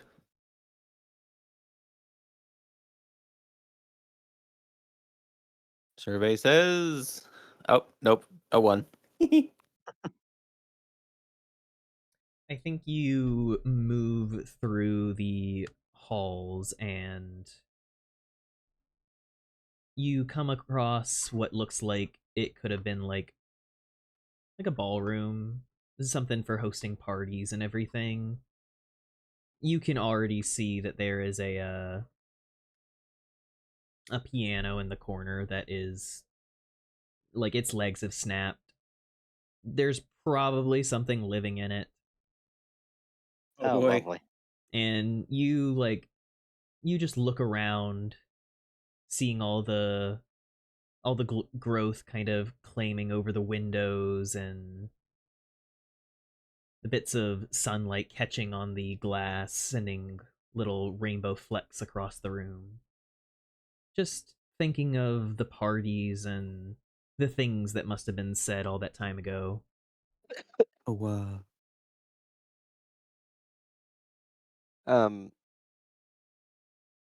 Before leaving the library, being familiar with such spaces, Moss will give one offhand, like just a sweep to see if there's any sort of a hidden mechanism for something hidden behind a shelf. Just moving books or whatever is there. Yep, make an investigation. Oh boy. 16. 16. As you I don't have a bonus. as you move through the library, kind of pushing aside books, like testing little bits of the shelves, you can see that a lot of the wood of the shelves itself, even damaged as it is, you can see where a lot of the craftsmanship came into it. And you can even see that like on some parts of it there's like an old maker's mark that kind of seems scratched away with time. But you would think that from the general shape of it, it must be like local. Like it couldn't have been some mass-produced thing from a larger city. Like this was something handmade for the Tresendars. And as you move along the shelves, you do find one shelf that has like a bit of like a lid over one of the shelves that's closed right now. Oh, just like okay. Hmm.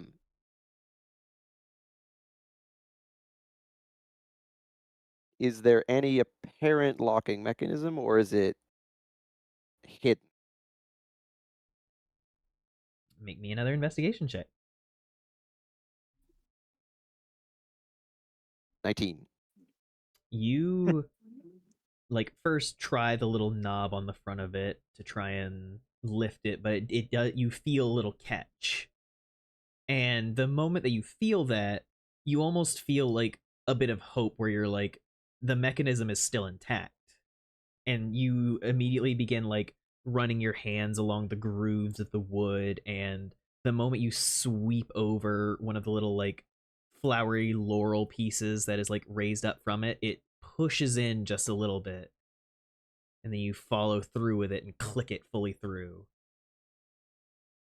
and you immediately reach over to the other side to do the same on the other, and the moment you do, you hear right underneath the surface. You grab the knob and gently pull it up. Inside, you Better not be find bees. It's just spiders. Ah. you find rows of scrolls. And as you reach in and kind of just pick up the first one, you see that it is correspondence. Just letters and business deals. Like the more that you pick up each one, the more you begin to unpack the life of the Lord Tresendar. He was once a very valiant great knight who was a big part in helping Phandalin continue as a town even in the aftermath of everything that happened with the Phandelver Pact. He did quite a lot when he was originally just stationed here just to kind of keep the peace in a lot of the aftermath where everyone was kind of losing their minds and there was a bunch of destruction and all that. And he kind of single-handedly helped keep the town together in those days. And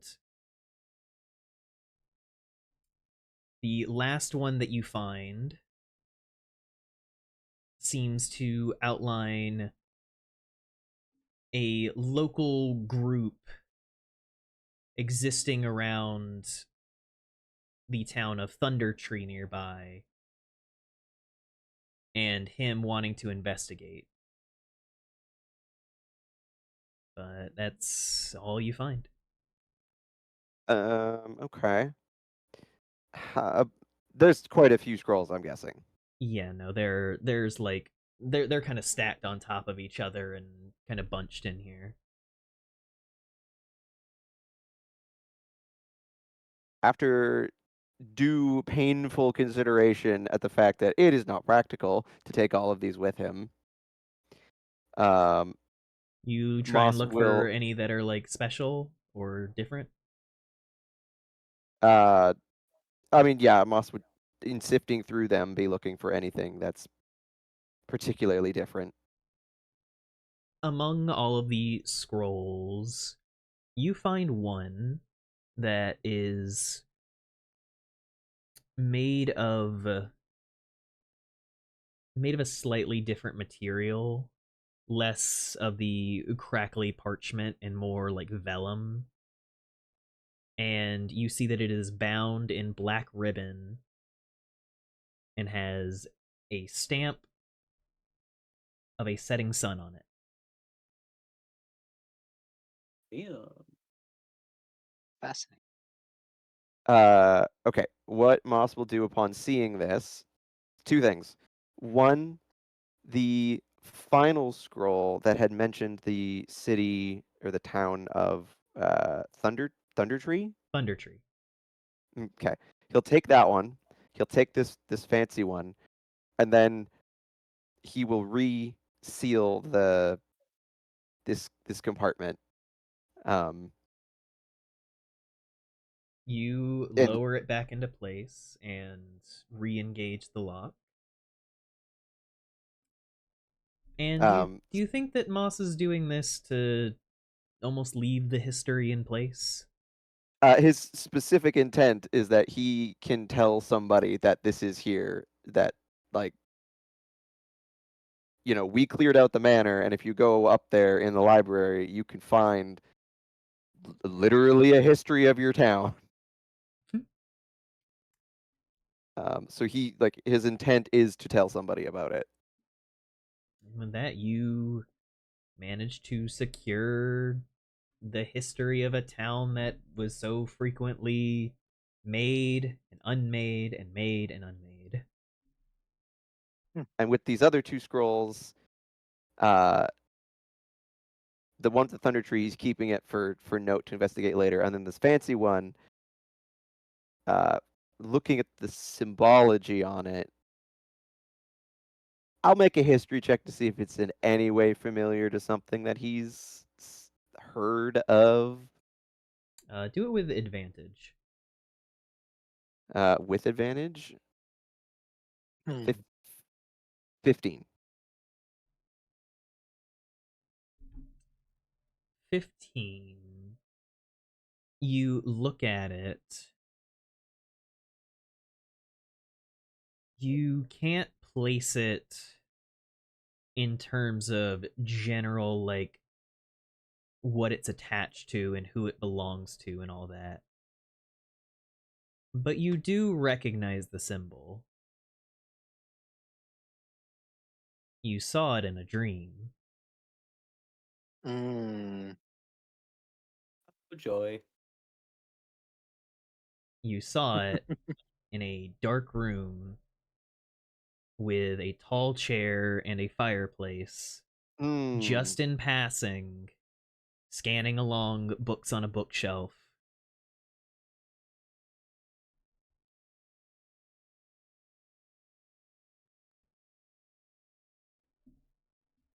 That's not a good coincidence.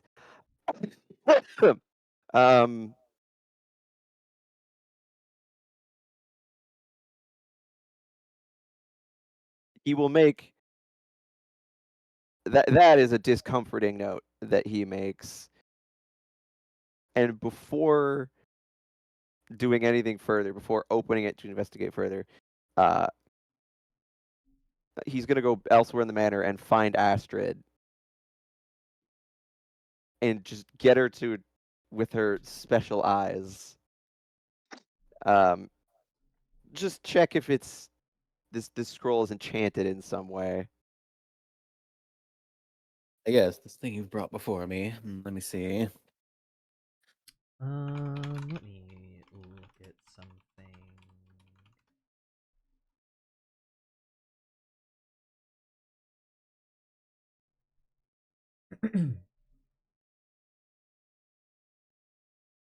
You look at this, and you would say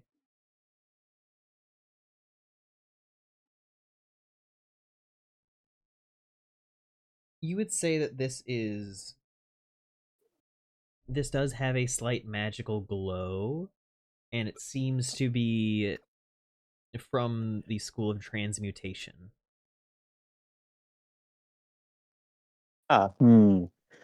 Yes, it's Transmutation. definitely, yeah. Yeah, I'd share that. Did your microphone do something funky? You sound different. I probably just Oh, never mind. You probably sound just normal fell again. off. Sorry. But also, thank you for the the hydrate and stretch.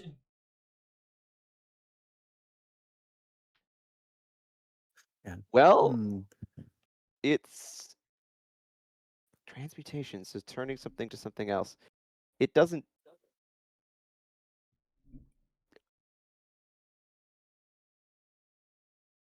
seem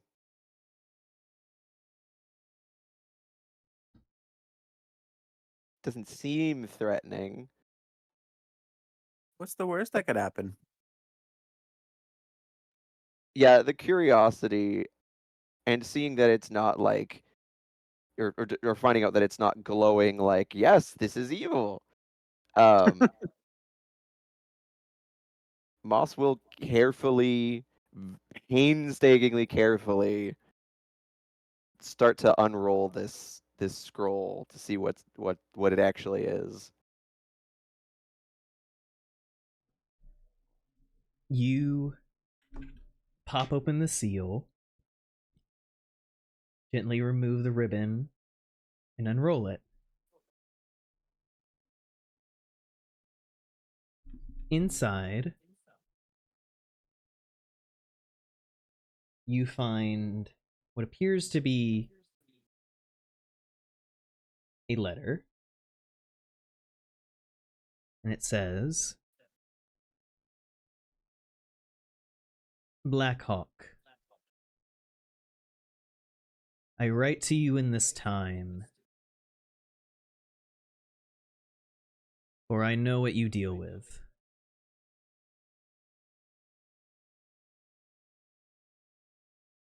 Phandalin once held so much promise, and I cannot help but think there are so many years before anything of use will be found.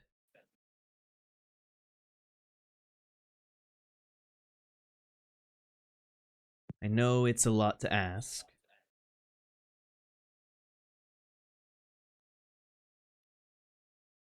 but I hope that you will watch over this town.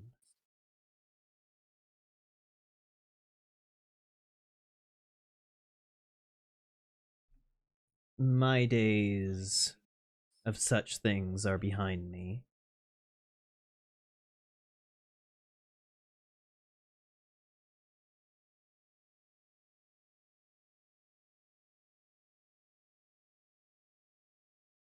Interesting. And then at the very bottom of the note, you see, in a very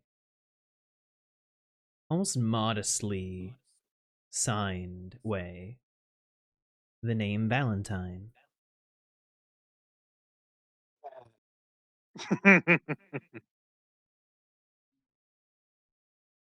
Ooh. Moss Moss is going to be extremely puzzled by this, given that he's literally being asked to watch over the town, but on seeing the name, he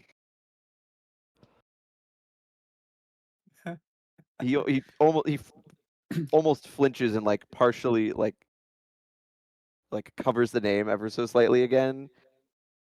Would that be an insight moment? Yeah, no, that's a very obvious moment where you can be like, that's weird. Oh, I actually got a good one this time. What'd you roll? 16. I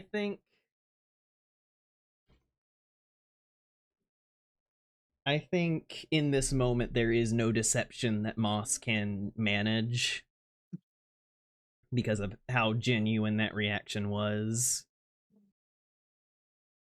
I think, Astrid, for the first time, you see a crack in Moss's shield. Indeed, yeah. It's like the last 3 times I rolled like below 5. You look at He's Moss finally starting to and notice. I think you see fear behind Moss's eyes.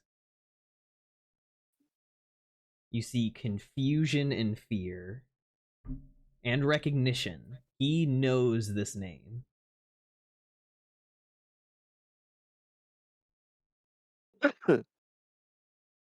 I am making eye contact if he notices. I mean, he's staring down at this parchment like perplexed.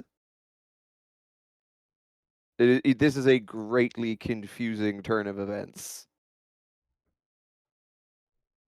And eventually, you get that feeling that someone's watching you, and eventually he'll kind of blink and look up, Hell yeah, or kind of talkies. go, and like roll up the scroll a little bit and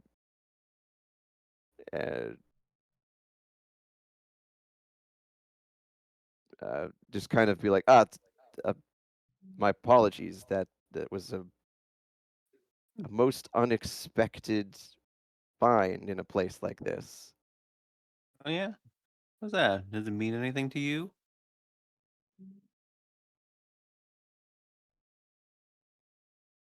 It's a name I've heard before in a very different place, in a very different time, and not one I expected to find buried in the ruins of a once great manor.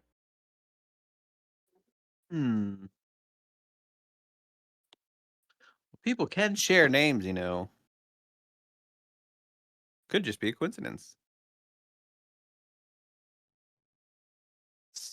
Some Something tells me it's not. Something tells me this is no coincidence. Well, it was faintly magical. Transmuted, you said. Yeah. Transmuted. If you two would like to make an Arcana check to try and determine. Oh God, I'm a warlock. I don't know magic. I just do the Eldritch Blast, man. Yeah, that's a 10. I got a 19. I'm proficient in it. Yay. From the general look that you had gotten through the detect magic and the general way that this looks, you think that preserve was casted on this. Preserve. Right? It is Maybe a expand. spell that is used to make any non-living object no larger than a 1-foot cube be preserved, normally just for 10 days. For it to have been preserved this long would be a very large amount of magic.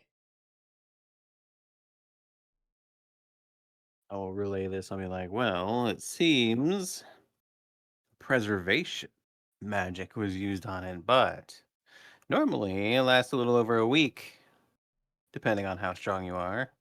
It's been a very strong person to preserve it this long. And Moss, you think about that entire shelf that was perfectly preserved in a place completely inundated in water damage. It's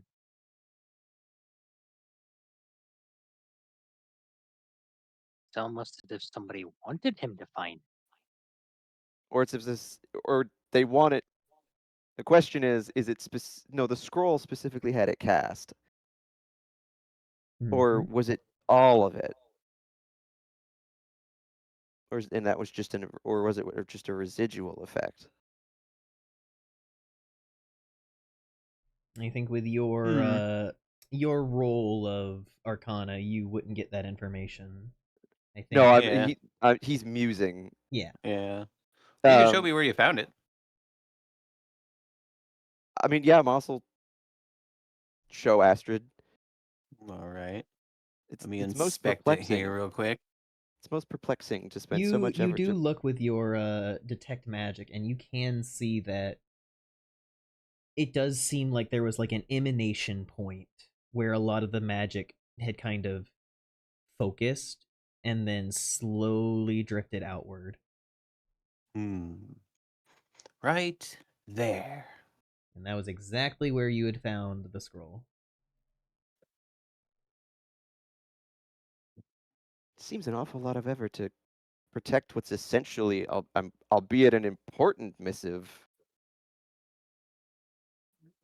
Something that's, I mean, it's not a deed, it's just a request. That's You also strange. look at it and find it interesting that the seal had not been broken. That means that Lord Tresendar never read it. But he still kept it with all of his other important documents. He died not knowing what this was.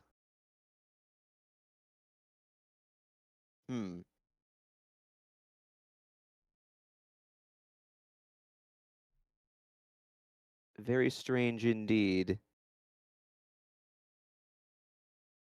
There's something something awry here. There's mischief afoot. Although I feel, well, we should gather the others before anything else. Indeed. While everyone else was doing stuff, Lyric, you were standing around the entrance to the manor, correct? Yeah, I was kind of looking to see if there'd been any signs of like a break-in or a fight, but found nothing. Standing around. I'm kidding. As you kind of glance out to the through the broken in front door and glance outside, you can see that there is a bit of a garden out front. I'm curious. Do I notice anything in particular about the garden? A lot of it seems to be overgrown, but it does seem like a lot of the plants actually managed to carry through. It's just a bit more unruly, a bit more scattered.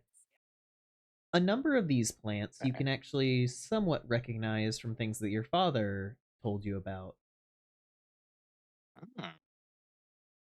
And then one in particular is a dark blue set of flowers. You would know this from lessons from not only your father, but many people within the village. This is Wolfsbane. Now, the Lupin do not hate Wolfsbane. It is a colloquial term that was used. But in fact, Wolfsbane was commonly used in practice as warding off lichens. It's nowadays seen more as a bit of a more ritualistic, like, placebo type shit. Yeah, it's more seen as like tradition and things to just like good luck charms almost. Yeah. But you said there's a lot of it out there, yeah? Mm-hmm. Yeah, that's not suspicious at all. Totally. I guess I'm gonna go investigate. Like go out towards the garden. You wander out into the garden, stepping along the overgrown path, seeing what looks like a bench that used to be out here that's completely shattered apart. You see an old gazebo like on the cliffside looking out over the rest of the area, and upon stepping over to said area, you find a campsite. Odd. How I guess I'll look to see how recently it may have been made. I make an investigation check. Oh boy. None of us have int skills. That is a dirty 20. That's pretty good though.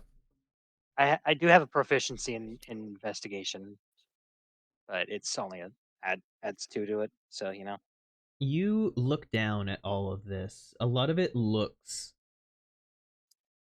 freshly abandoned.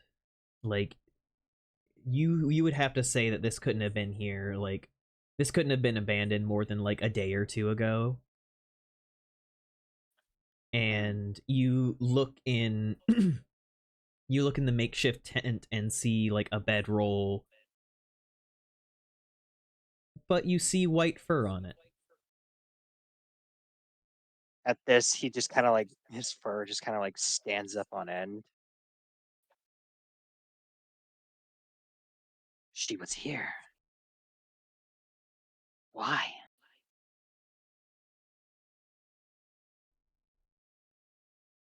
What purpose could she have possibly had coming here, of all places? Something about this doesn't seem right. He's just kind of like talking to himself.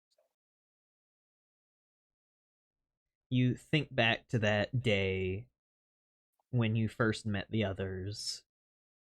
You had been tracking her scent, trailing it through the brush and the wood. And it almost felt like you ran into her. Like you had been like following a trail, and then it's like she like dropped down into the trail and then took off. Like she purposely put herself in my way.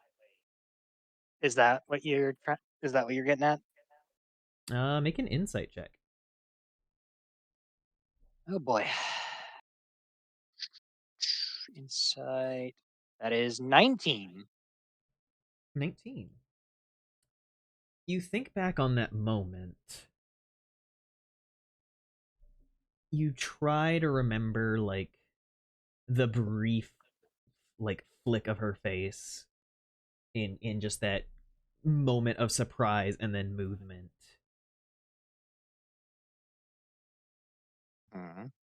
There was surprise there.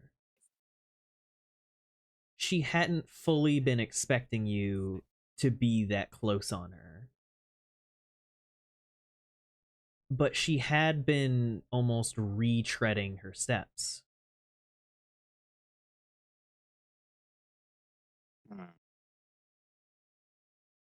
You think back to some of those scents that you had tracked following her, and at the time you thought some of it was just the age of the tracks or the way that it had settled on the environment, but now you almost think that in certain places the double scent that you were almost smelling was actually like it actually was double scented. Like it was like she had passed by twice through the same path.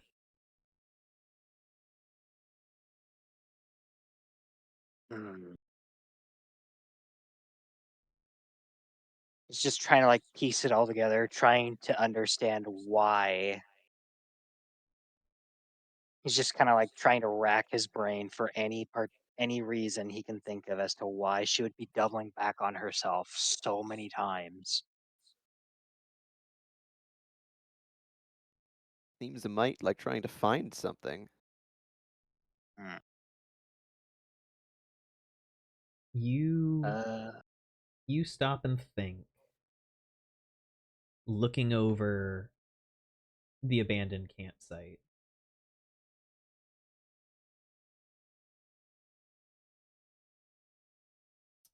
And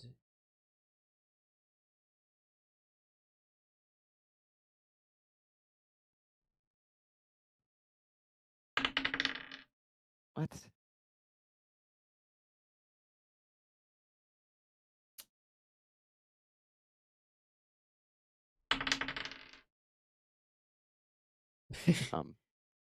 Well, as you stand there looking over all of it, a quick jab of a spear goes by your side, avoiding, like, missing you. Oh. Holy shit. He's immediately brought out of his thoughts and just kind of like reflectively like backed up a few feet. Yeah, you quickly like move and like whip around to see who did it, and standing across from you is the Lupin Thorn, your childhood friend. And he like pauses the moment that he sees your face and like kind of lowers the spear a little bit, like, Lyric? Thorn, what the fuck are you doing on the way out here? I'm on the trail. Like, what the fuck are you doing out here? Could say the same, but I've come across information way outside recently. of your search zone. Like, well, he kind of just pauses for a second, contemplating whether or not to tell him all of his discoveries, but he decides he'll just leave it at, trail led me here. I caught a glimpse of her a few days ago. This camp has been recently, very recently abandoned.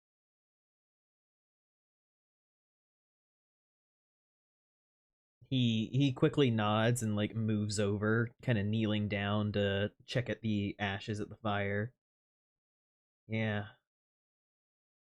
Couldn't have been more than 2 days.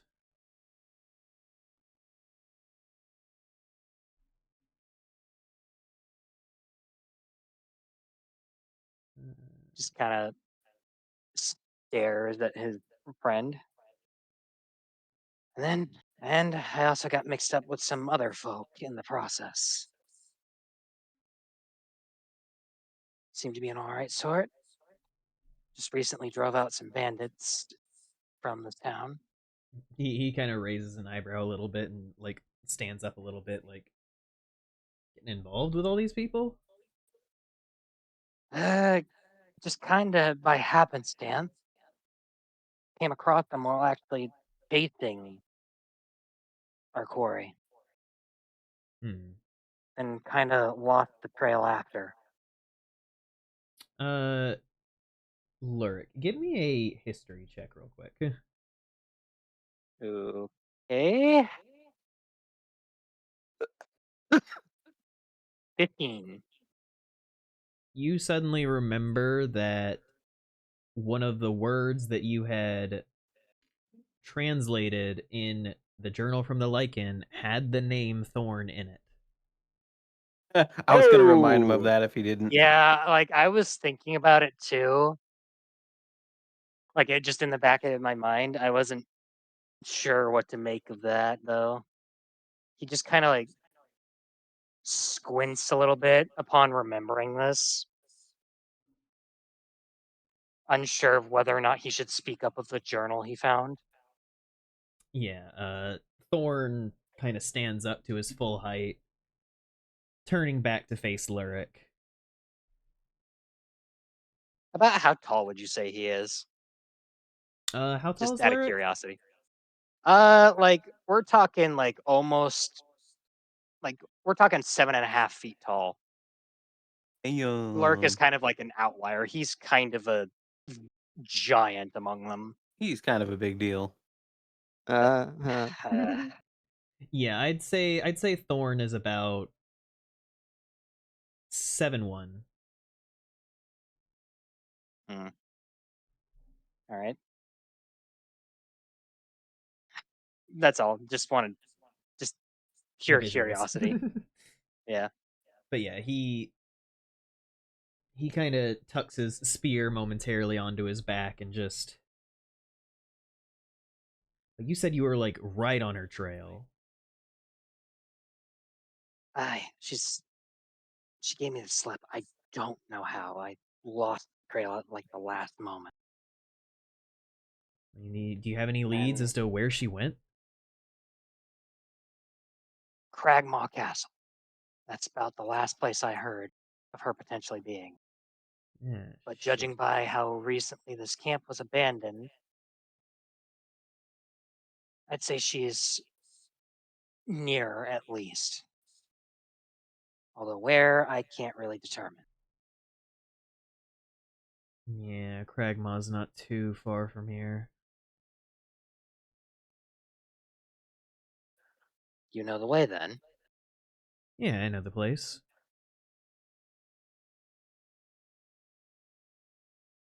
Well, in the process of losing her, I had also people that I had encountered had a dwarf who was absconded with, who we believe to have also been taken there. Yeah, but I mean, that's not our problem. Well, spitting facts. He like opens his mouth to say something, but then just kind of stops. Because he's not exactly wrong, but Lurk has kind of become more involved with this group now. Yeah, my friends. Thorn is going to look at him and be like, I mean, since you're here, I could use your hand getting into Cragmaw. Well, first things first, need to report back that the red brands, as they were called, have been dealt with. Report back. We were kind of put up to the buddy. To the task by the He kind of reaches forward and like touches your shoulder. Like, come on, you know the lessons. We're not supposed to get like. We're not supposed to fall in love with the hunt. He like gestures around at like all the like buildings and everything in the distance. Thorn, I've not fallen in love with the hunt. It was a strictly out of necessity type deal. Yeah, and now you've got me, so we can go to Cragmaw.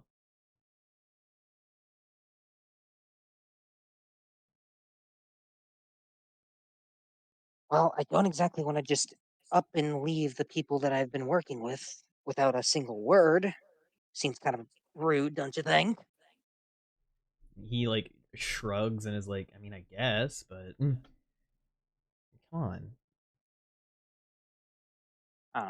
Like Lurk can't quite place it, but between the journal and just everything else that's been going on up to this point, he's not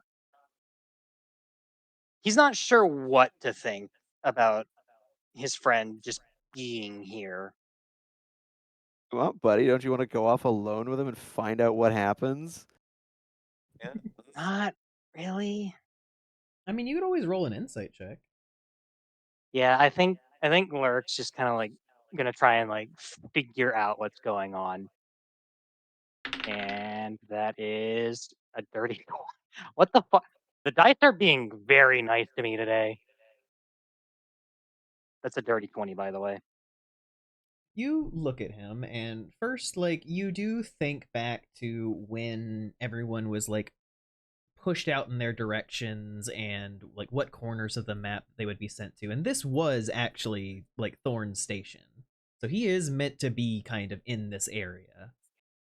But Okay. you look at Thorn, and you see a number of things. Thorn has never been one who could, like, hide a lot. He is a very open book kind of guy. The first thing you see is, like, you see a touch of insecurity where he looks at you and almost feels worried that you're going to be like some other members of the tribe have been in the past, where they go out on a hunt and then find other shit to care about and never come back. You see that kind of question of loyalty also wavering, where he's wondering if, like, he can kind of pull you away from all this before it gets too bad. And then you see deeper underneath,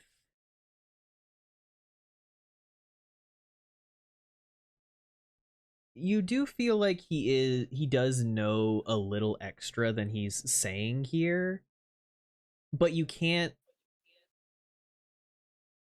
it's not even that he's necessarily hiding something, so there's like a deception he's doing, but you can't decide if he's not saying it because he's wanting to, like, withhold it, or if he thinks this is a bad time, and you think that he doesn't have the capacity for full-blown deception. That means that he's really thought about it. Upon realizing that he's just kind of like unsure of what to say to Lurk, he's just like, all right, I can tell something's bothering you. Spit it out now. You're terrible at hiding this stuff. He, like, rubs his shoulder, like, you don't have to fucking... Look, It's just us out here. You know, I never wanted to be a fucking hunter. I wanted to be a guard in the city, but they have to keep the fucking village secrets and all that shit. And he, like, kicks a rock, like, all, like, kind of like looking like a little hurt that you'd bring up that he's that bad at lying again. Keeping secrets. Uh-oh. Nope. This man cannot. He like rubs at one of his shoulders and just, okay, so he like fully sits down at the campsite rubbing his face. So I, like, ran into her the night before the murder. He nods and basically Like, telling him to like go the on. face that he's making is like he's in physical pain. Come on, spit it out. I thought that she was just the fucking the chieftain's daughter and it was all normal and fine, but she talked all weird and was asking me all kinds of questions about the village and stuff, and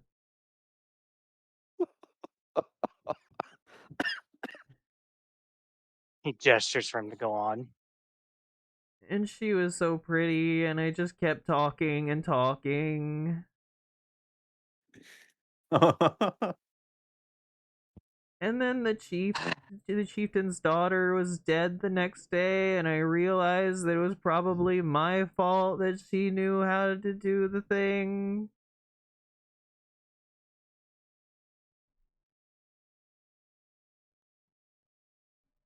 At this, Lurk just kind of like sighs internally and just decides what we're after is the chieftain's daughter. What? He like looks up from his hands.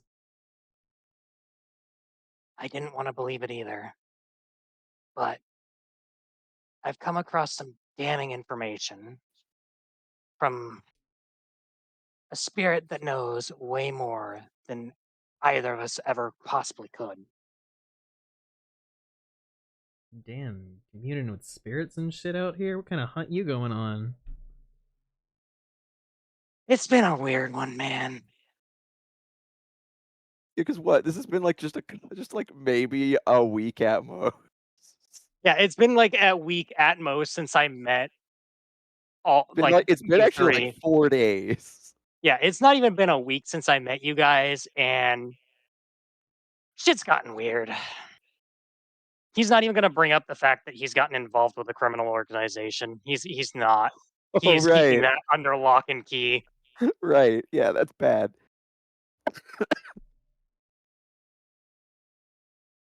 It's been a really, really long week, man, and it hasn't even been that long since I met them. But short answer. Acolyte at some temple to some god, I forget his name, asked us to deliver something, or asked us to like bring something to a spirit's home to try and get information on a book. We did, and she wanted to know if we had any questions. I asked if she might have known anything about the lycanthrope we're after. She said, and I have no reason to doubt her, that the one we're after is the chief's daughter. At this, like, he genuinely looks like haunted. He's like, and who the fuck died? I wish I knew, but I don't. When? How? What?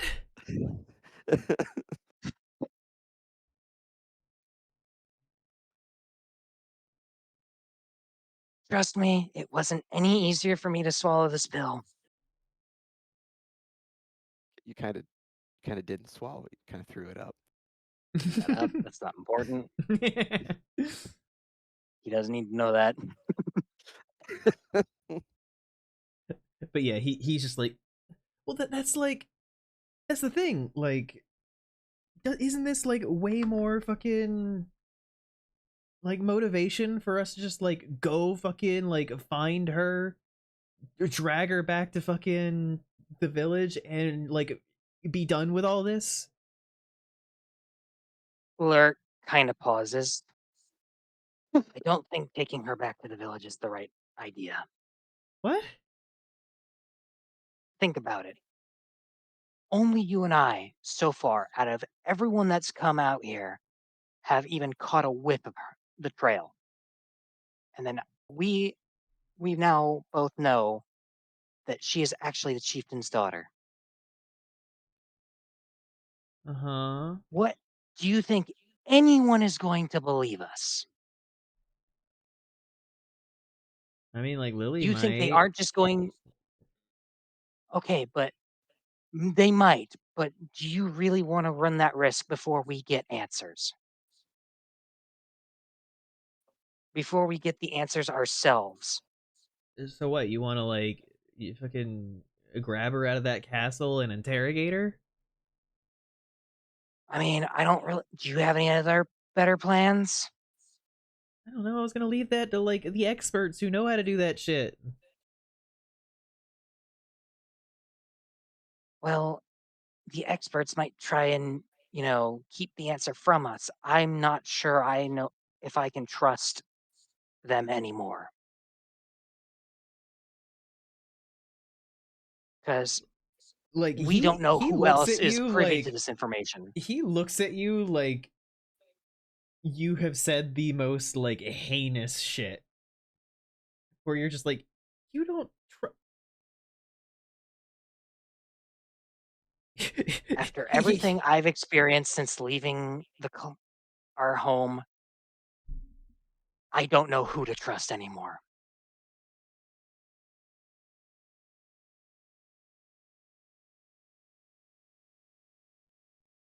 Like he leans back, like running a hand down his face. Just like, man, you're wanting me to like betray the village and shit. This is not what I signed up for. I'm not asking you to go along with this. I'm just asking you to, if nothing else, stay out of the way until I get the answers I'm after. No, no, no. And he like stands back up, like, no. We have been friends since we were pups. I am not letting you do this by yourself. What a bro.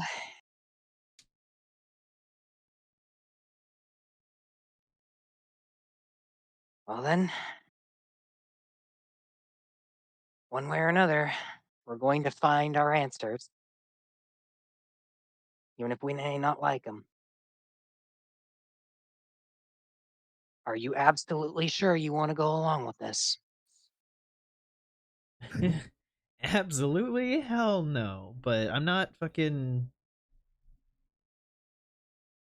just gonna go back to the village like nothing fucking happened, or walk around the forest pretending like I'm going on a hunt or whatever. Like, no, I'm helping you.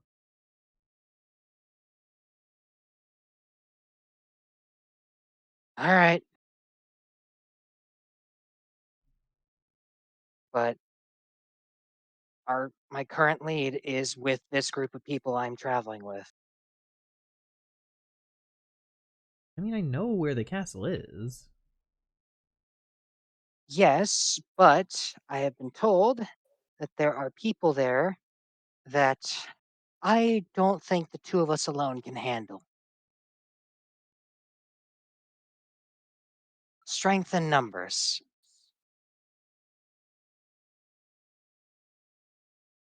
He like This guy's having a bad day. he grimaces and like rubs his neck and just like, oh god, this is everything the elders told us not to do. I'm aware. Speed running the checklist. Speed running the checklist of things you do not do while out on a hunt.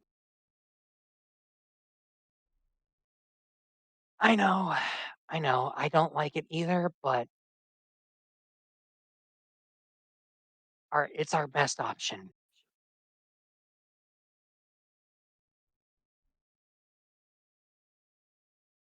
He's just going to completely ignore the fact and not say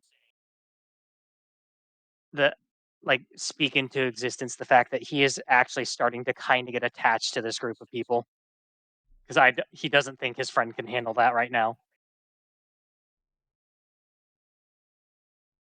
All right. I guess yeah, we're gonna fucking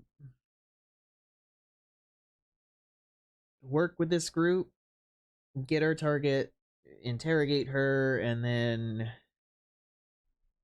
if she's evil, we bring her back to the village. If not, oh fuck.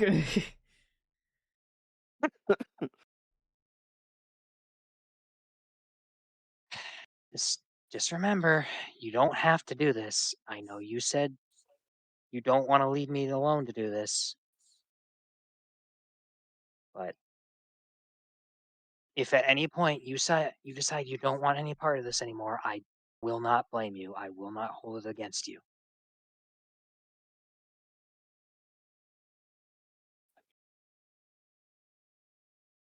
Yeah, I get it. I'm still fucking sticking by your side, you asshole. Kind of shoves you a little bit. Baka. No, Do not. we're not doing this. Don't give chat any more fuel, okay? I think they got enough Don't. fuel on their own. I am aware. When I may, there's something I want to do, but just tell me when you're okay with it. That I'm concerned. I guess at that he'll just kind of like give a one last look around the campsite. I think you look around, and if there had been something more to glean, she must have taken it with her. He makes a mental note to investigate the journal more later, because the fact that Thorn's name pops up in there is bothering him.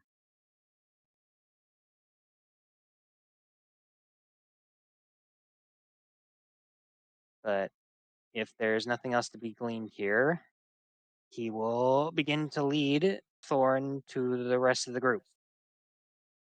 Mm-hmm. Argyle, you had something you wanted? Yeah. So just as they're having their talk or whatever, and everything inside is concluding, as they're like approaching, it just so happens Moss like leans out the door, looks one way, looks the other, sees Lurk, and goes, "Oh, Lurk, there you are. We were just oh, now there's two of you who were making friends outside.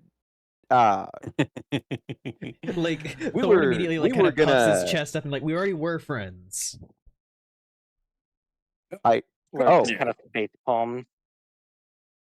You ran into a friend. Yes. Excellent. Hi. we were getting ready to go, and we were coming to get you. There's a thing I want to take care of before we leave. And your help would be great. I didn't mean to interrupt whatever this reunion.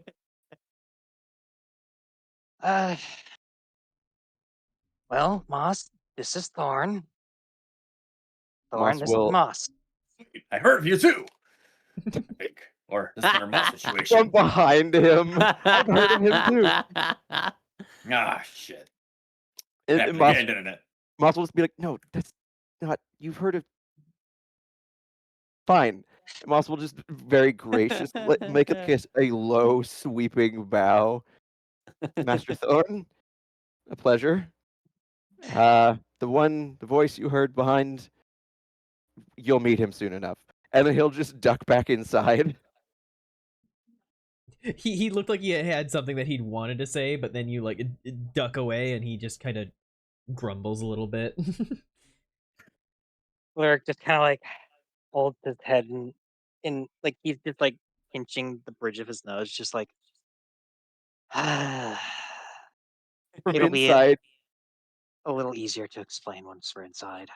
from inside, you could hear just the distant Moss trying to once again explain to Rex that people can have names that are things, but they are not those things. All right.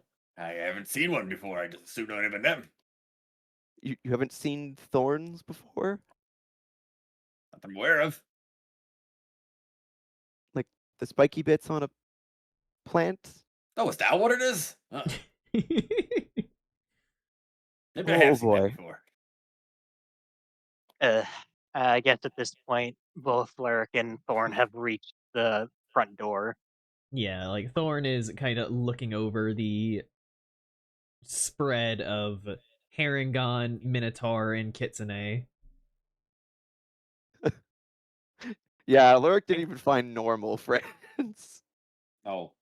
Also, got a little caught up in everything. You guys have leveled up to level 3. Woo! Yeah. Hey. I have literally everything I need to plug in right here. Me too. I'll just start using my Same. level 3 sheet.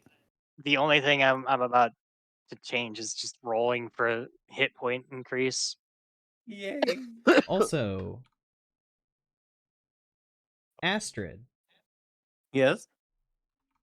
as you step through a hallway heading towards the noise that was happening a little bit before with Moss and Rax, you pass by a mirror and pause as you notice you now have two tails. Oh! I was gonna ask you about that. Ooh, Well, I just just a double ooh, check. I'm very pleased with myself. I just start stroking it fondly, like, finally. What? No. Oh, hey, that's a 7 on that D8. Okay. Oh, Jesus Christ. And it's plus your I'm dying. con mod? Okay. I've waited my whole life for this. Don't That's take this from me. 12 more health for me. That's 9 more max health for me. I forget. Does leveling up restore you to max or no? I don't think so. No. No, you just add whatever you had. You gain extra health based on what health you've earned, but you don't heal. Okay. It's not Skyrim. Come I have on. anatomical It's not an questions MMO. about the two tails. Hey, I'm asking. I was just asking. Okay, so that brings Yeah. me up to 28 max and then 16 current. Okay. But yeah, like Thorn sees the spread of you all, and he's just standing there, looking so uncomfortable, just like like it is written all over his face. That's just like, I don't like this. I'm waiting for the Lurk. Where did you find these people? Like a shark in the water. I'm just like, oh. Hello, walk up to him like, hello, where'd you come from? He fully leans back like so much and just like staring, just I was on a hunt. Thorn, this is Astrid. You know, Astrid, us this is beast Thorn. races. Oh, pleasure to meet you. Us beast races really have to stick together, you know? Moss will just chime in. Moss will just chime in. He found him in the front yard. As one does. Astrid, please don't harass my friend. Well, I am being the utmost generous and welcoming and kind, okay? Can't believe I'm being accused like this. Which falls fairly close to the boundaries of harassment. You know what? If being polite is harassment, then I don't know what. Don't finish that thought. Oh God! And there's fucking Sparky hanging around the edges. Yeah, oh, just imagine no. Sparky walks up and it's like, oh, it's our friend too. Yeah, no, like Sparky has been kind of like hovering in the background. He's currently like he was kind of like hiding behind Astrid as like she had walked up, and then she like hurried forward, and he was suddenly just like on his own, and he had just kind of ducked a little bit around a bookshelf to like peek out.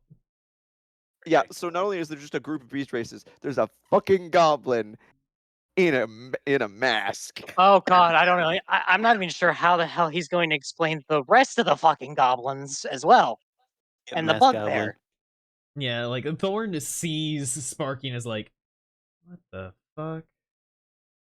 Larry just kind of like sighs, just like a long, pained sigh.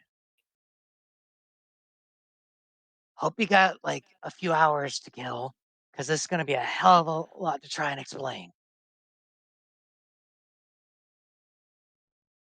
I guess. And before anything, no,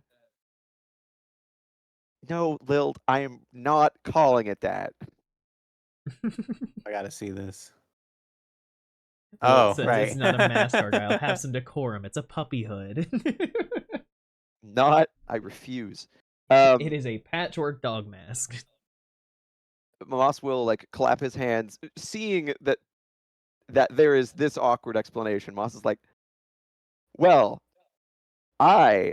before we depart, after I found some documentation in the library of the manor, there is a task I think would be befitting before we leave. I would like to go back down to the cellar and retrieve Lord Tressender's remains for a proper interment. See, that's what I was gonna do, and you guys called me weird. Yeah, Well- as you head back down there and glance down into the crevice, somehow the Nothic and all of the bodies gone. That's just You convenient. look down there and all that's left are like fractures of bones, like cracked open and everything. You think that the marrow and everything was retrieved. You don't know how many pieces might be him. That's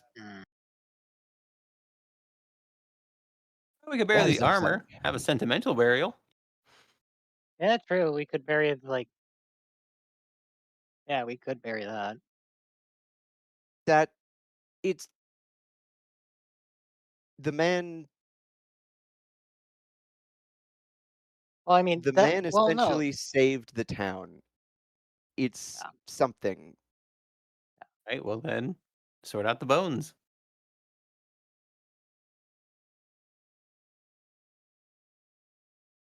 I don't think we'll be able to identify which bones belong to the. I know this is the skull.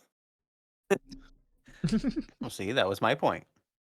You can have a symbolic burial as a gesture. We'll gather up what of the armor we can, and then take it outside to give it like a proper. Exactly. Yeah. Insofar as So I will be right back.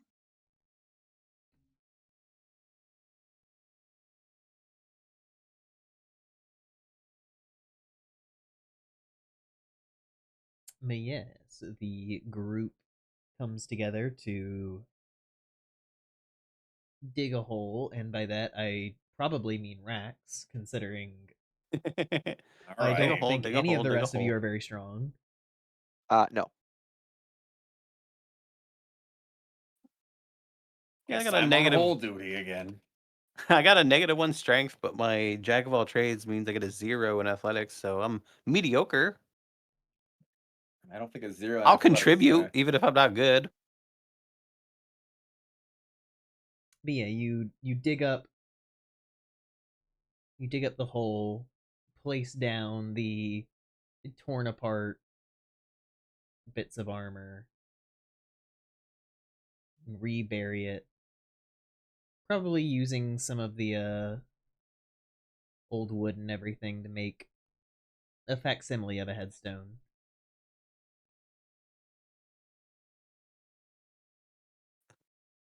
Rion does make a good point. No, that is a point. I don't know if it's a good one. It's a racist point. Just It Well, just keeps coming. If there's any precedence that's been set in this campaign so far, gotta kill her.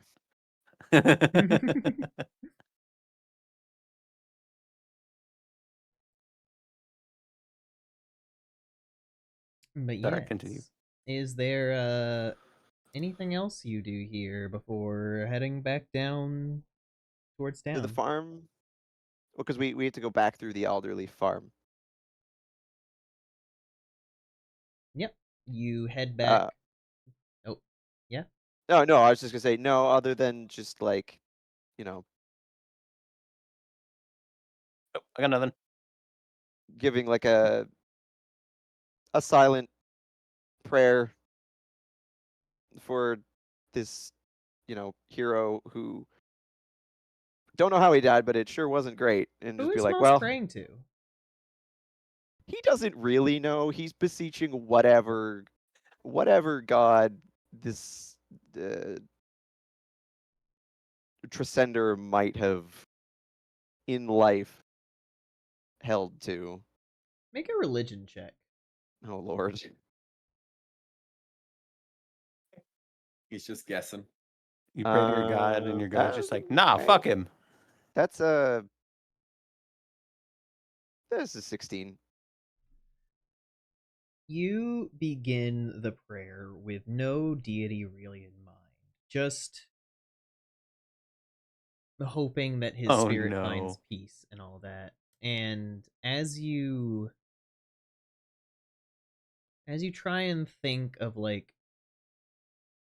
what god Trisendar may have held, you don't remember any religious iconography and everything, but whom it may concern. You do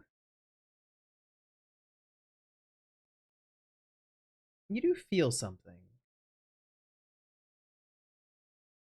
There's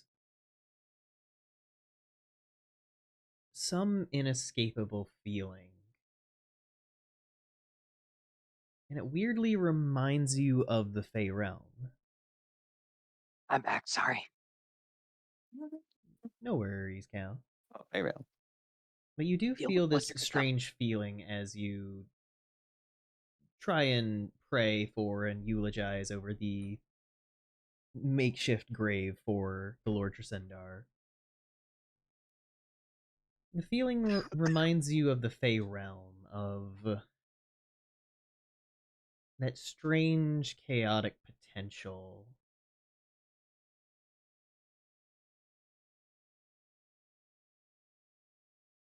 And in that moment, you see the small growth of a flower appear above the grave. Aww.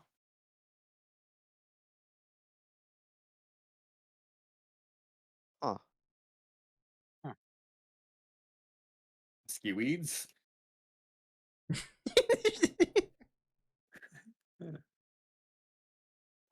At that, Moss is kind of surprised. Like he hadn't expected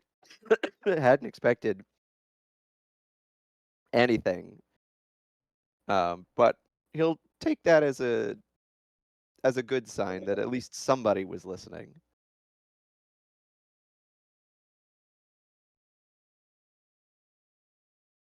So what did I miss in like the last 10 minutes? They decided to take the Lord Trisendar's, not his body, because the bones were kind of scavenged for marrow and everything long ago, but the old busted up armor that was down there as a like makeshift grave for the Lord. You haven't missed much. Okay.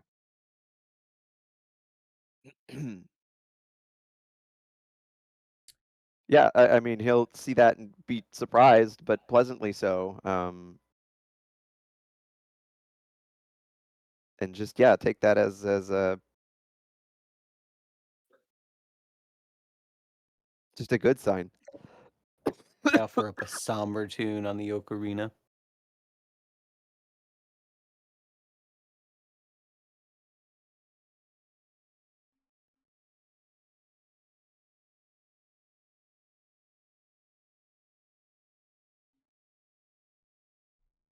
And eventually, as all of you give your moment of silence or thoughts, your songs, Yes. you all head back down through the manor, down through the cellar, and back out that old tunnel,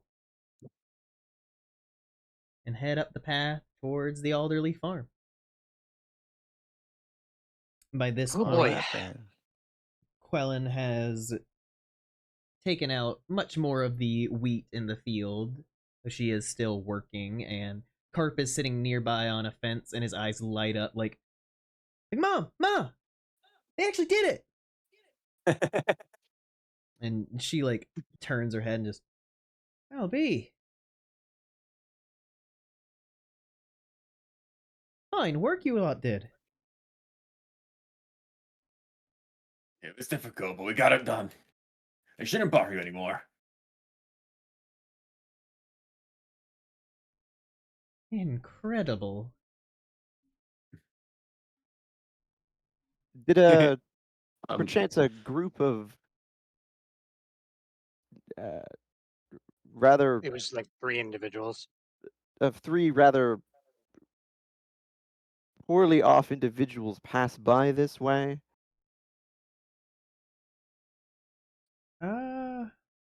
They'd been To be held fair, prisoner, and we freed them and sent them along. Right, yes.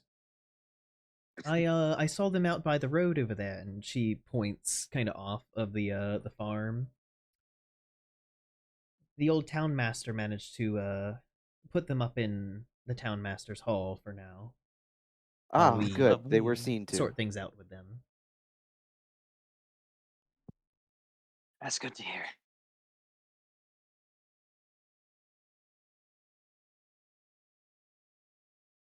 But yeah, I honestly can't thank you all enough.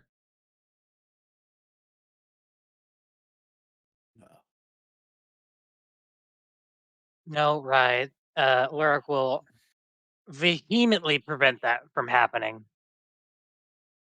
Wait, I what? don't know what to say. Oh, I'm just looking at what Rye said in the chat. Oh.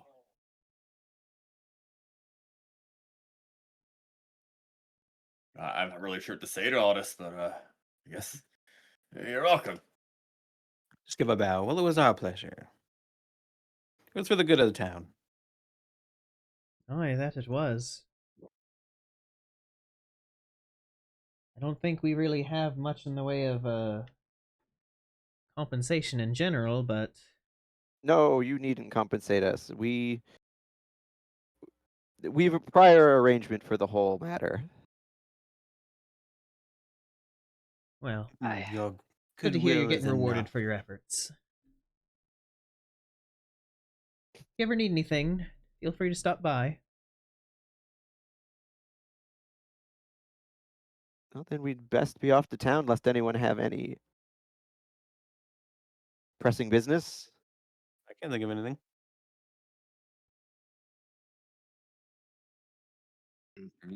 Not that I know of. Moss is watching Lurik at this point.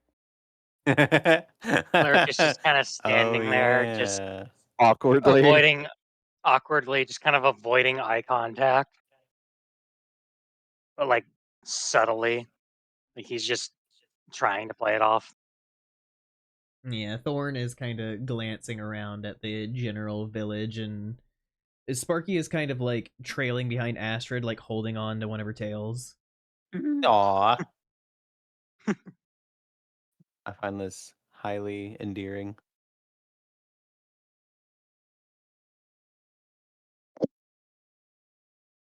But yes, if nobody has anything to say or do, the group of you head back into town. Fantastic. Yeah, Lyric's gonna kind of Lyric is gonna kind of do his whole like thing with the Zentarim when it's later in the day, like towards night. Mm-hmm. Makes sense. Yeah, not something he really wants to do in broad fucking daylight. True. On making their way back into town, Moss's first stop would, well, no, it would probably be Darren to tell him that they That the Red Brands did have been taken care of. deal with the Red Brands. As you guys turn a corner in town to head out in the direction of Eatermath Orchard, you see approaching you guys is Sildar Hallwinter. What? Oh, That's there you concerning. Uh, You wouldn't I agree have with us. Wait. I have absolutely no reason to doubt this. Moss fucking stops. Like, Moss, you, and you kind of like slugs on the shoulders, like, you told us he left. Yeah, Like, that was kind of weird, wasn't it? He's just Did- aghast. Like he cannot even. Yeah, no, like And only it's only. I'm assuming this is extremely obvious. It's only when Rax hits him that he's like, I I thought he had gone. What Sildar? What are you still doing here? Lyric's just kind of like squinting at him from the side. Well, I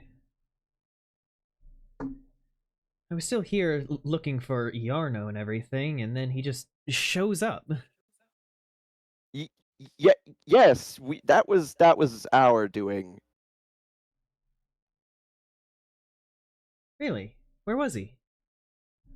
Ah, he was the. Oh, he didn't tell you. Oh, I have something for you. Sildar kind of tilts his head a little bit. He might have been the one in charge of the so-called red brands. He didn't mention that at all. No, it didn't. If you didn't come up. If you remember, I swiped all of the correspondences and the mail off the thing, I remember. and I start taking them out and handing them to Sildar. I was like, "Here, you can see for yourself." He looks through the letters. He at least seemed to be thinking of you. Yeah, he gets through the black spider one with like crossed, like knit eyebrows, and then he pulls over the more personal one, kind of looking over it, kind of biting the side of his lip and rubbing over the paper.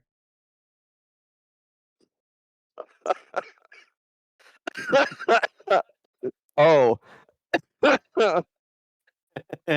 Oh yeah, that one.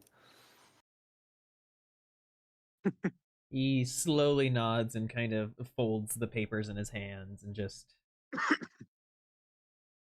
There's a lot that I need to talk to him about. While he's reading, Take your time. While he's reading, Moss is just staring, trying to comprehend how this is possible. Sildar... what's up? Would Lurk potentially notice the like just obvious, just flabbergasted and like discomfort that Moss is currently experiencing? You definitely saw the like initial like aghast, like full like staggering surprise moments that he had there. But if you want to pry further, I think that it will be a deception versus insight of whether or not this is just Moss having a freak out on the inside versus the outside. Well, Argyle?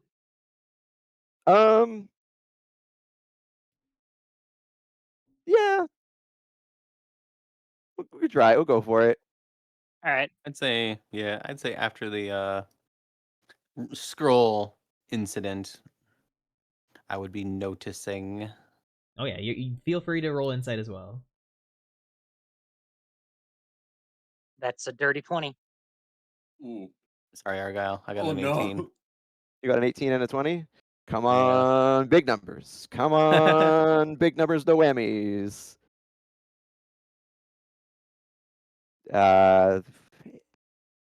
Plus, where in the fuck is this list? There. That is a 20. Okay, fair enough.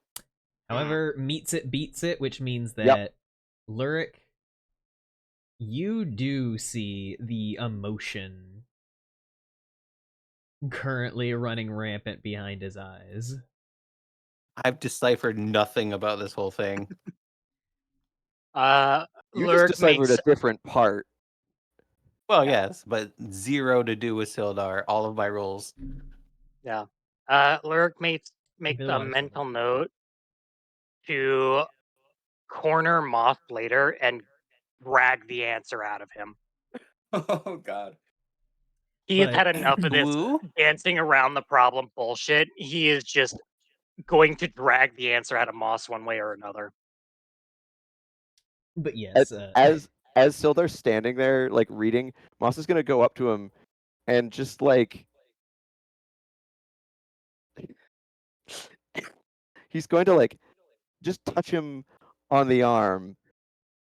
Ostensibly, he's doing it and he's leaning in and being, Iarno is still here?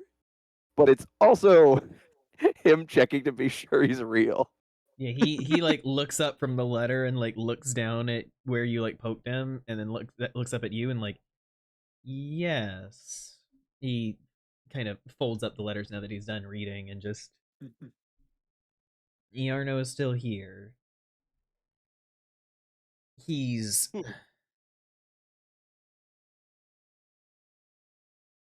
currently back in my room in Town Master's Hall.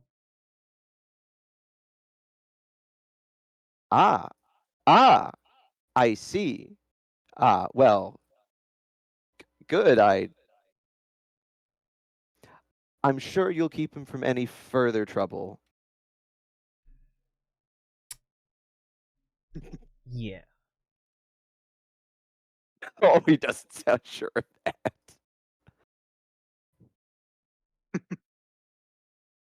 I need to go talk to him. And he is going to like quickly like beeline off. And coming up from the path of the Eatermath Orchard is Darren.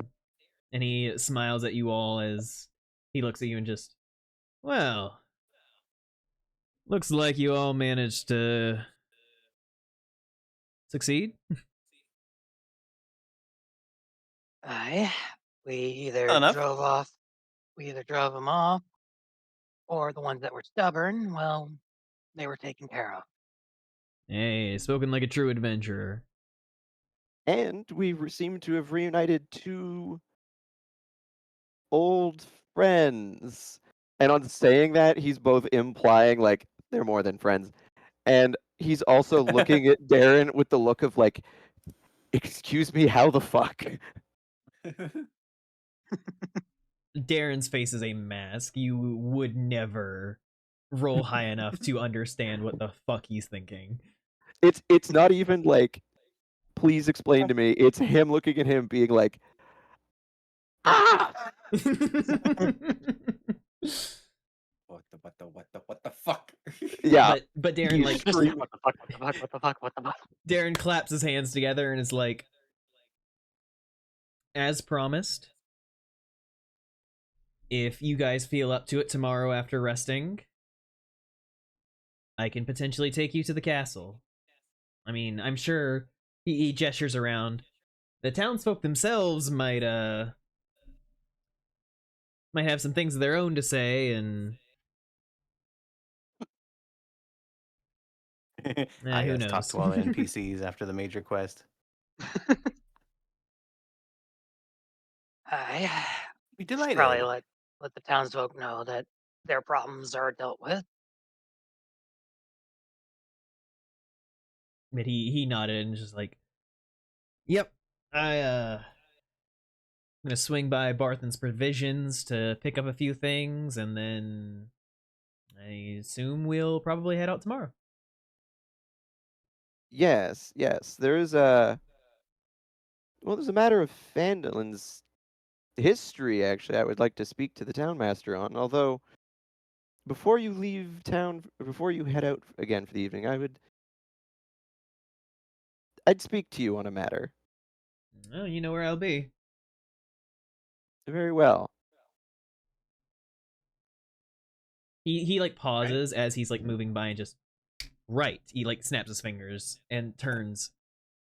Rax. Oh, hey. You figured out the I enchantment found thing? what I've been looking for, and he pulls out a scroll. All right. So this is I'd had a few of these made by an old wizard friend of mine, and I had to go digging in the back of my old farmhouse for this, but this Oh no. is a special scroll of identify. I can use this on you and try and determine what is currently being done to you. I'd appreciate it if you could. Be nice to know what he's testing me with.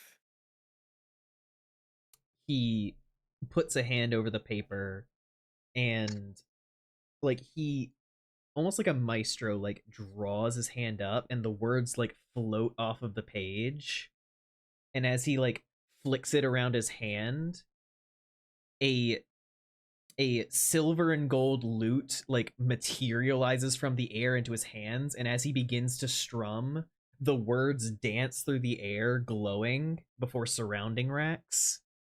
Where the fuck can I get one of those?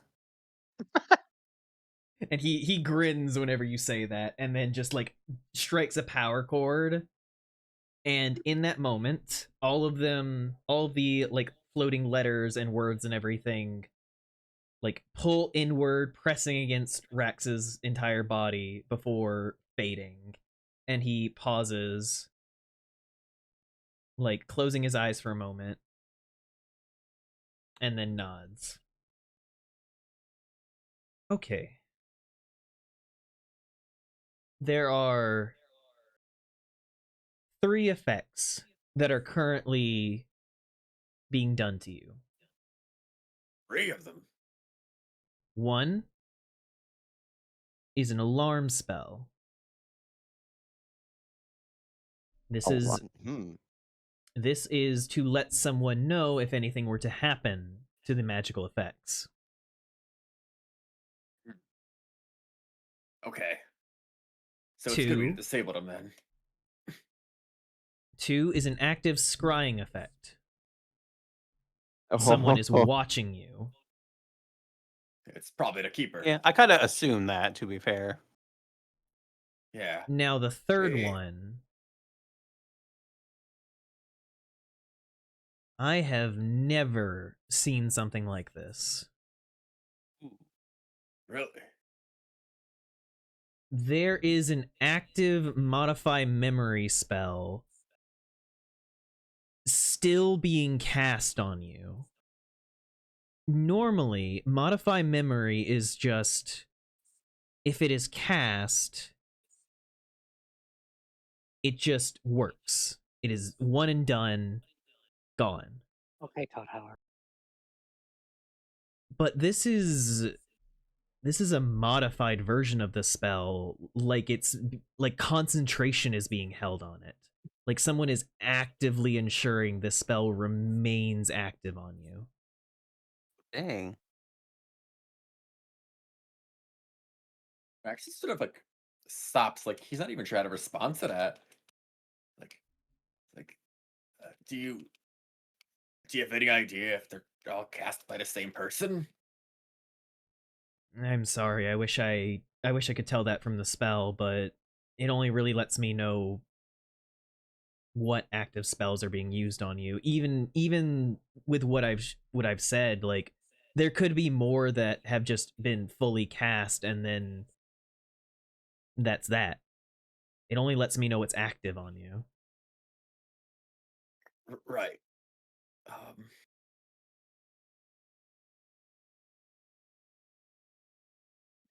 Well, the first 2 are worrying enough, but constantly casting the same spell, that's even more worrying. What are they trying to keep you from remembering? It must be another test. Maybe there's something that would prevent me from doing my duty. Darren looks at you and just, I could try casting Dispel Magic,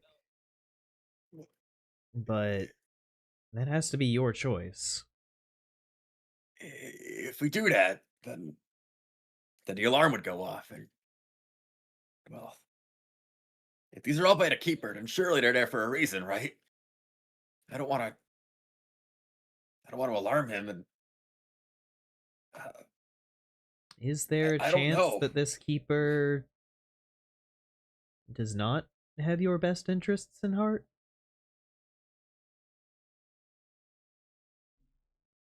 He sort of like sits down for a while, kind of puts a head in his hands, like,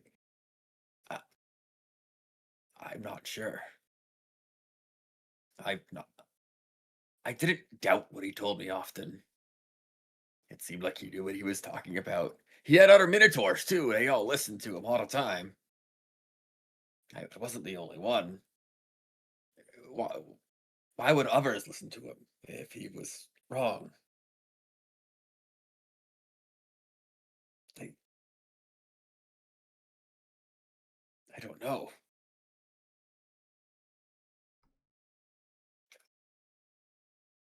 What am I supposed to forget?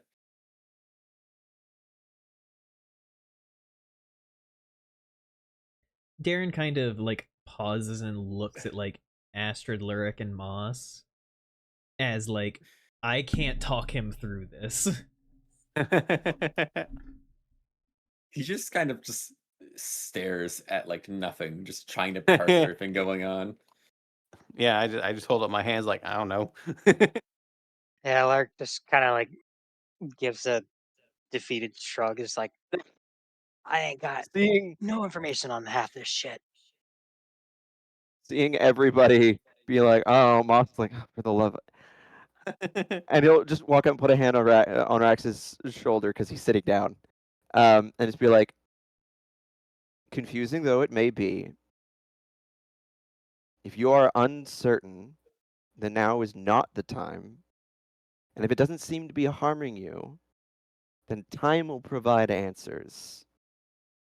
So leave it for now and see what you find out in the meantime. Right. That seems like a good idea. Thanks, Moss. You know what to do. I'll keep thinking on it. See what comes up, but I don't want to go against him yet, just in case this really is something important. Then that is the course of action that you should take. Yeah. Thank you for everything, though. I appreciate you telling me what's wrong with me. You kind of hear his voice falter as he says those last few words. Also, just kind of look at Darren and go, nobody said anything is wrong with him, did they? No.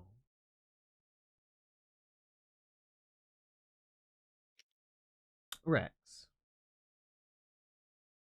would you mind coming with me to Barthen's Provisions? Can I ask for what? I'd just like to talk to you alone. Yeah, that's fine. Also, like, clap him on the shoulder. Darren is good company. You are in good hands. Believe me. It's like, yeah, I guess you would know. You two spent a long time together. Okay. I guess I could give it a shot. Maybe it'll make you feel better anyway.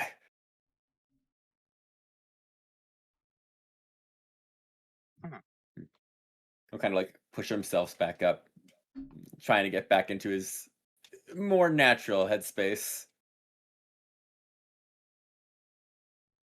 What, head empty? It's better than crippling. What's the Doubt. word I'm looking for? Well, Yeah, mhm. not quite feel doubt, like- but existential crisis. That's the one. Existential threat, right, yeah. Dread, uncertainty. Actually, now that I think about it, one's freedom is the most important virtue. So if it were me in that position, I'd want to be free of this. Whatever it takes. That's my thought anyway. I don't think it's that simple. No, it rarely is, unfortunately. Lyric will just kind of walk up and give him a pat on the back. Well, like Moss said, give it time, think it over, and you change your mind at any point, well, we can always try and dispel the magic, but that's for you to decide. Give it thought. Thank you. I'll see what happens. For now, I should be fine. It's not gonna ruin the mission at hand. I'm already devoted to that, so don't worry.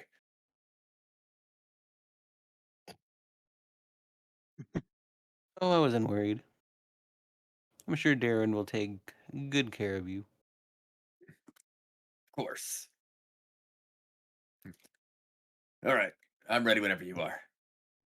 Of course. And Darren will walk off with Rax towards Barthen's provisions. As Having that is going on, Thorn does kind of gently like tug on Luric's sleeve, like, so where are we staying? Right. I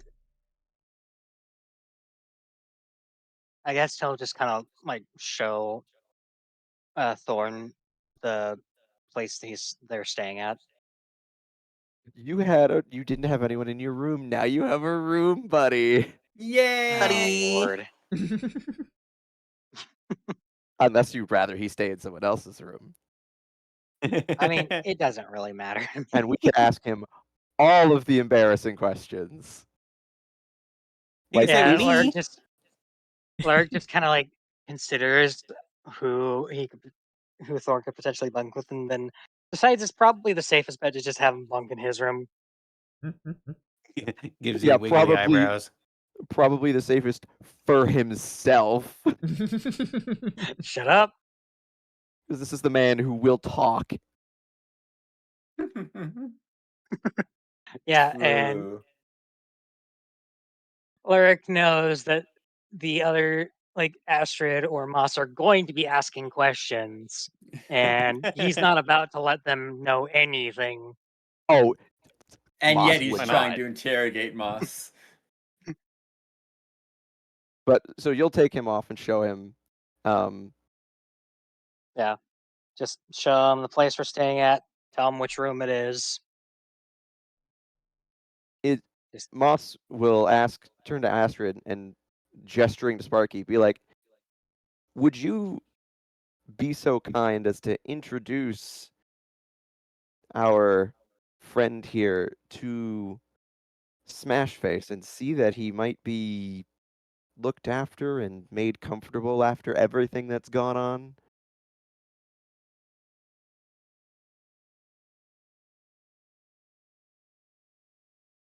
Shoot, were you asking me? Yes. Yes, sorry. He's clinging to I had a you, brain so fart. Yeah. Oh, certainly, of course. It'd be my pleasure. asks and Astrid just stares. Who? Yeah, my He's mind was in the hanging out astral now. plane. Who? Astral plane. The guy hanging on to you? Oh, him. Yeah, of course. It would be my pleasure. And Things had a rough go of it. Moss will make a detour to the town master's hall to let him know, the town master, just be like, let him know that, so we, cleared out the red brands and in the manor found some interesting documentation relevant to the history of your town. And here's where it is and here's how to find it. And as everyone splits off, heading within the town, we will actually be ending our session there. Following up on all of the different little things as we begin next time. Okay. My goblin friend. Hi, furries. Hello. No, Lil. No. Oh my god, this is going to be a little subversive goal for a while. We are going to vehemently deny him this goal.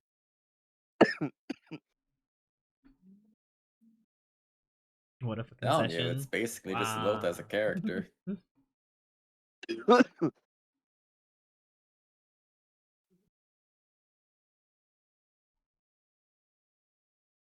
Yes. That was the session. Thank you. Yeah. I hope everyone enjoyed. I hope it was everything you Yes. dreamed.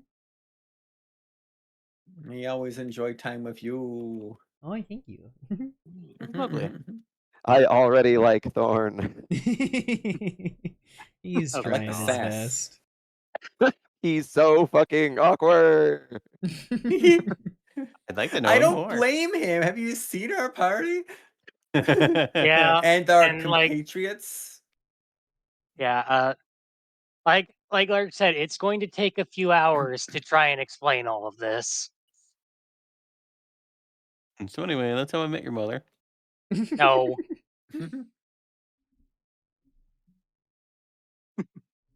Wait. and So just be ready, Sildar, Argyle. what? Sildar, what indeed? Yeah. So Argyle, I hope you're ready to be in fucking interrogated next session. Well, that's why Moss is gonna pull Darren aside and be like, "Huh?"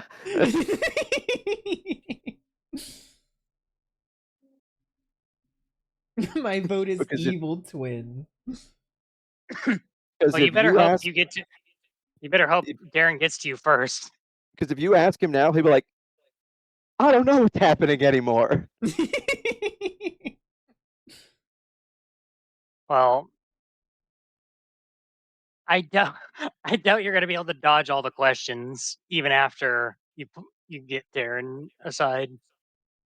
No, I that's just think it's so fine. funny that you're like, you have to answer questions. And like, what about you? Like, no.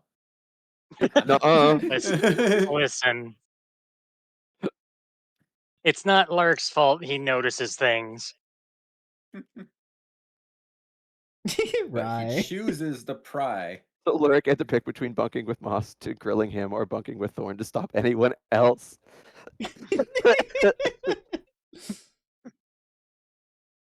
You can't leave him alone with us. No. Like the chicken, like the hen, the fox, and the grain. Oh my It's like, god, the what RuneScape orientation classic. of fucking people bunking in what rooms makes Lyric the safest? The trick question. The answer is none of the above. You're going to end up in an uncomfortable scenario no matter what. Yep. Because that's Rye has a good point. Can I interrogate Moss and get enough information out of him before Astrid starts harassing Thorn? Astrid's like, I've got my eye on the prize. It's like, I know where all the answers are. It's like, I hit him with gives the him a cup of water. Okay, I'll talk. It's like, this isn't even alcohol yet. Astrid just looking at Thorn, just like, you're pretty and stupid. I like that in a man. and then you don't have You to think say I'm it to my pretty? face.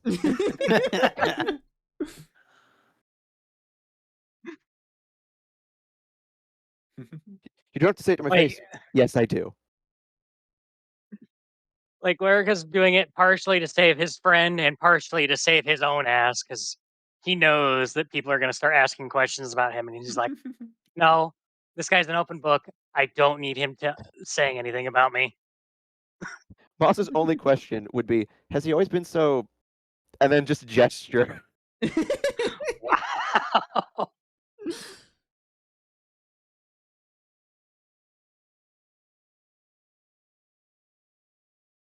Nod slowly. Moss has got to hit him with the, I'll tell you for a kiss. No. Moss has that vibe where I am staring at him and being like, would you make out with another member of the party? I don't know. I mean, anything is on the table. I'm a bard. It's what we do. Oh, Astrid is definitely Astrid definitely gives the vibe of just like, yeah, no, like I'd fucking I'd spend a night in a hotel room together, if you know what I mean. You literally have with Rax. Yes. Yes, but nothing happened in that room. Yeah, Rax being too himbo to get the hints. Sorry. Like Astrid just like laying out on the bed, like, oh, it's getting a little cold. Might want to try and get warm. And Rax is just like, got it, and just like piling like blankets onto Astrid. So she's literally We just need like more comfort. literally until it's just like a nose sticking out. Maybe a tail. Just like a fucking mountain of blankets. No, Just you see think. just like just a snout and a tail sticking up out of the pile. And then just thanks, buddy. This is great. I know. I did as instructed. And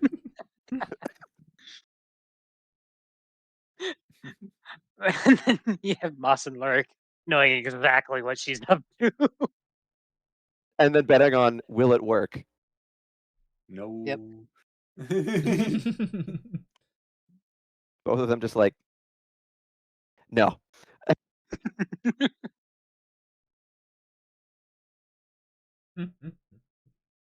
What?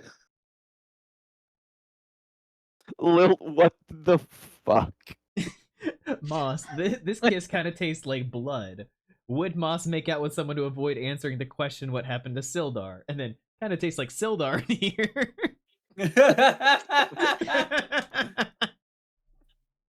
That comment would get him to. I would have to roll a con save because he would gag at the thought of that. The thought of, they know the how thought of a Sildar kiss tasted. tasting That's what like I wanna blood. know. Yeah, he would just be like,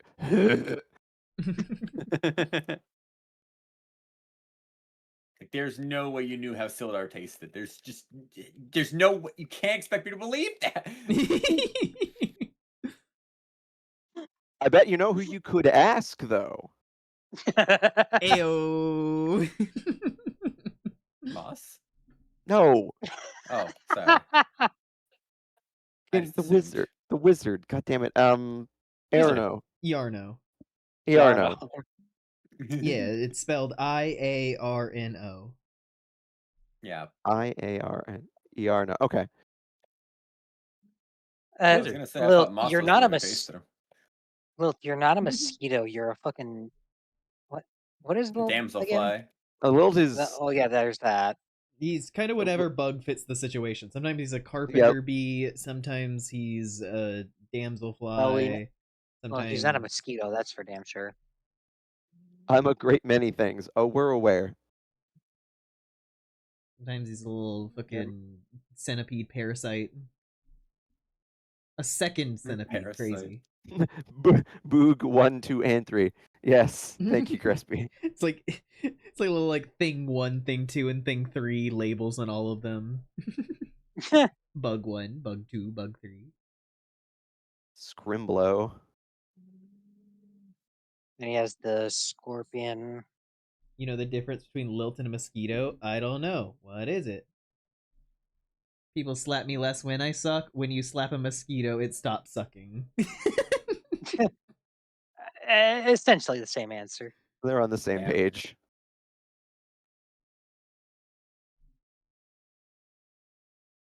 Damn, it's almost like Lilt knew the answer to the joke about himself. Yeah. You can't say that Lilt isn't self-aware. Yeah.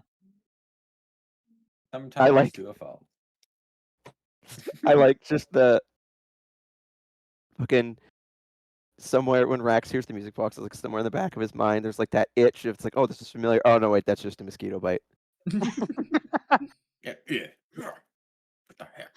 He just starts scratching. It's like, ah, damn it! Did it just help? I'm upset.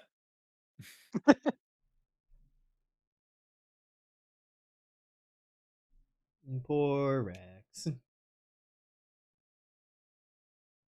He'll get over it. He'll get over it. Probably very quickly.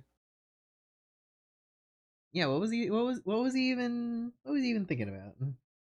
Who knows? This is the thing, it's purged eventually too. It's like, oh. What was he thinking about? Who knows? You would know, Vice. Yeah. You're the one playing the character. I can't speak for everything that goes on in that mind. You literally do though.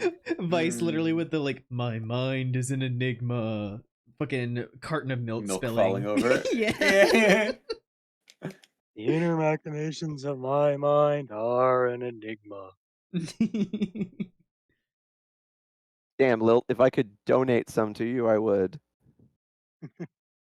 There's already a subathon on the thing. I just haven't finished with the challenge, like the fucking things from the last one to start the new one.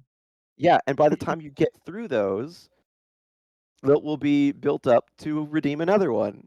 And then the price will rise again. Because that's how I've done it every time. Every time that gets redeemed, I raise the price. How many times has they been redeemed? Probably only one Twice. so far.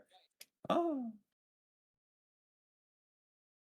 Damn, I wish I could donate points because I would have just enough.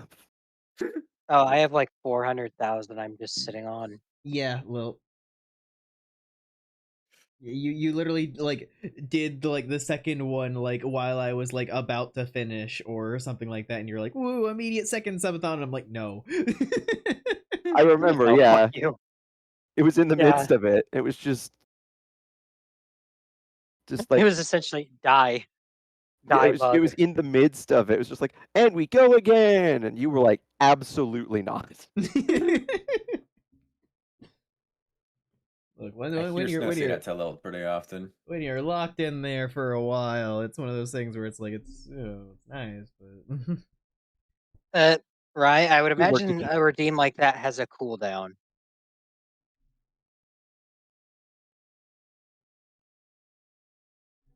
I don't think it has a cooldown just because the cost is so astronomical. Yeah, So if we all what are the coordinate, odds? We could do that.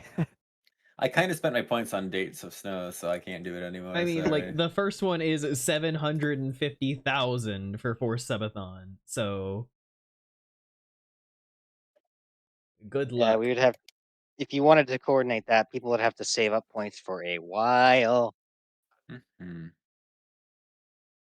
Yeah, but think about how funny that payoff would be. Oh yeah. Fucking 4 subathon redeems at once. Snow just like, no. Yeah, You very guys. well spent. basically it would just be reimburse you all fucking Reimburse the dates everybody theme. and It just was very raise the price nice. again anyway. Yeah, date's fun. If I redeem 5 dates with Snow, what base does that get me to? Dugout. The dugout. Damn. The coach just takes you out of the game.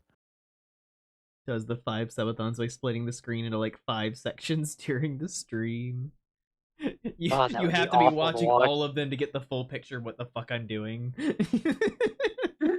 That would be awful. Imagine like the OBS resources to try and keep that going. Oh, her computer would be on fire.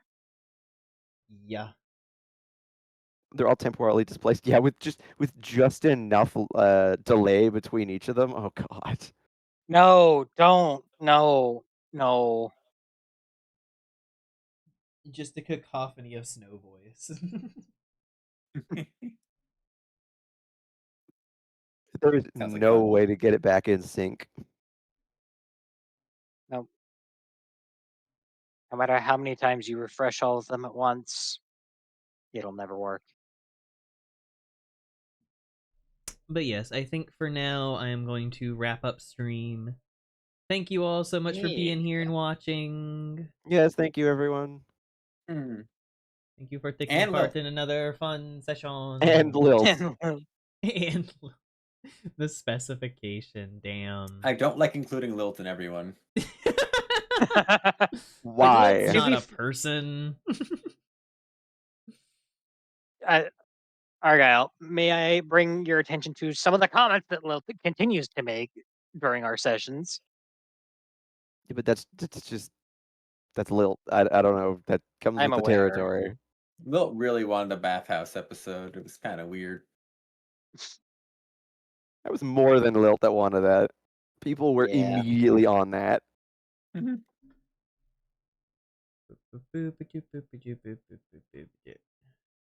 Right. You are far from innocence. You are almost as bad as Lilt. Your lilt's lilt. Ooh, That says burn. something. Your lilt's lilt. But yes, I You will have to raid you teach all Lilt out to humility. Nikki. Thank you all so much for being here and watching. Have a good night, everyone. Yeah. We'll go back. Goodbye. Goodbye. Goodbye. And thank you, Snow, for DMing for us. Yippee. It's not an accusation. It's just the truth.